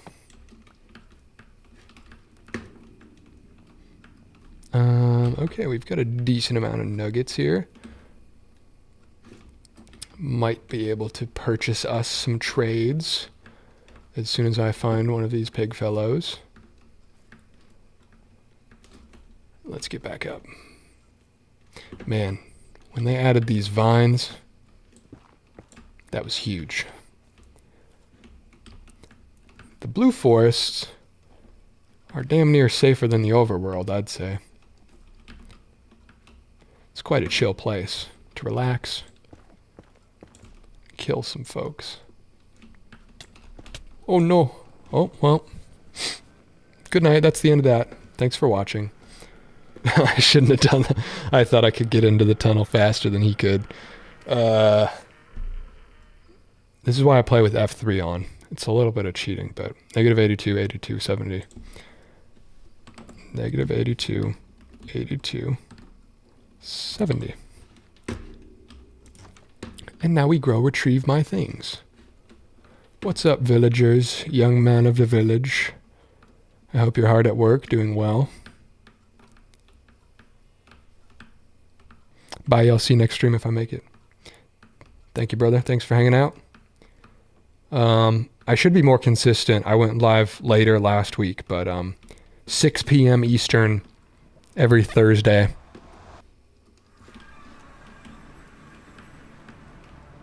Hard at work?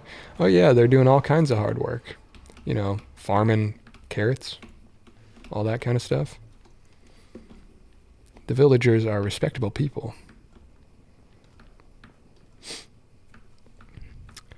See you on the other side. Goodbye. Yeah, I'm going to pick up my items and then end. That's it for me.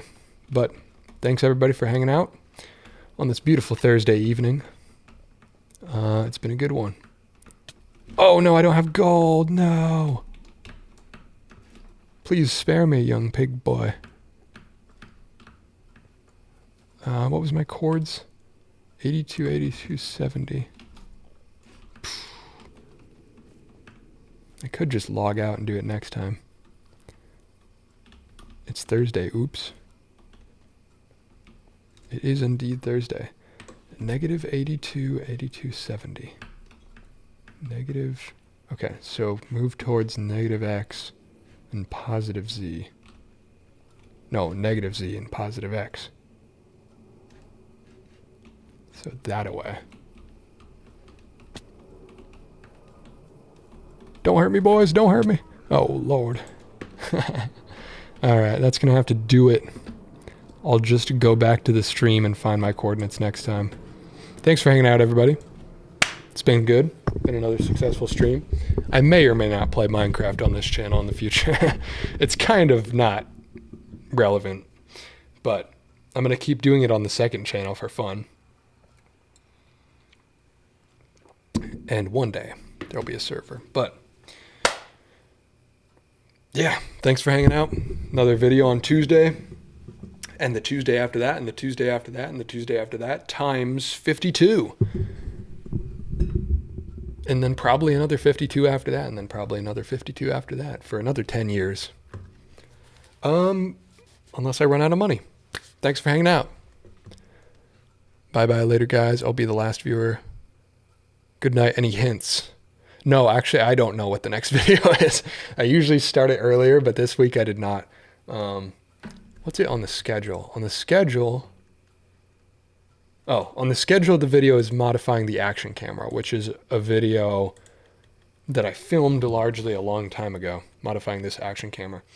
So maybe that, because I don't have to film anything, so I should be able to turn it around quickly. But it also might, the next couple videos are going to be quicker productions, so I can get a little bit of a backlog built. So the next one is either this action camera or some minor modifications to this workbench, adding that lamp, adding adjustable stuff to this overhead thing, hard mounting more outlets. Because you can never have enough outlets. There's like 16 outlets on that table right now, and somehow I'm using all of them. So it'll be one of those videos, whichever one I decide is the quickest to make. Camera, I like this variant. The action cam. Yeah, it's a fun little piece of gear. 1, 2, 3, 4, 5, 6, 7, 8, 9, 10, 11, 12, 13, 14, 15, 16, 17, 18. There's 19 outlets, plus the 2 underneath that I'm using for my router and for the plug. So there's 20 outlets on that table. And then 6 on this table, and like 10 under there on the battery backup for the computer. So many outlets. All right. Thanks everybody for hanging out. More videos soon, and bigger stuff down the road after the move in 2 months. I just realized you have a Vice behind you. Yeah, it's in a lot of the videos. It's a good time. It's a solid Vice. Harbor Freight pickup. Funny story before I end. I worked at Harbor Freight, and I had a lady come in and return one of these. She bought one off of me and then brought it back for a return. And I was watching out the window. I always watch out the window for people with, cool cars. All that kind of stuff comes to Harbor Freight all the time. Hot rods, little dune buggies, cool vans. And so I see this lady pull up on an electric scooter carrying a 6-inch bench vise. Crazy. She's on a electric, like a bird scooter. This thing must weigh, man, I don't know how much this thing weighs, but it's not light.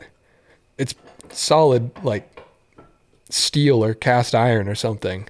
6-inch bench vise. And she rode a bird scooter from her house to carry it in or return it. And I took it. So that's this. So, yeah. Thanks for hanging out. Good stream. It's always fun when I have people here to talk to. Makes it more enjoyable. Peace. Thanks y'all for watching. Thanks for the donos. Helps a lot. All right. Good night. End.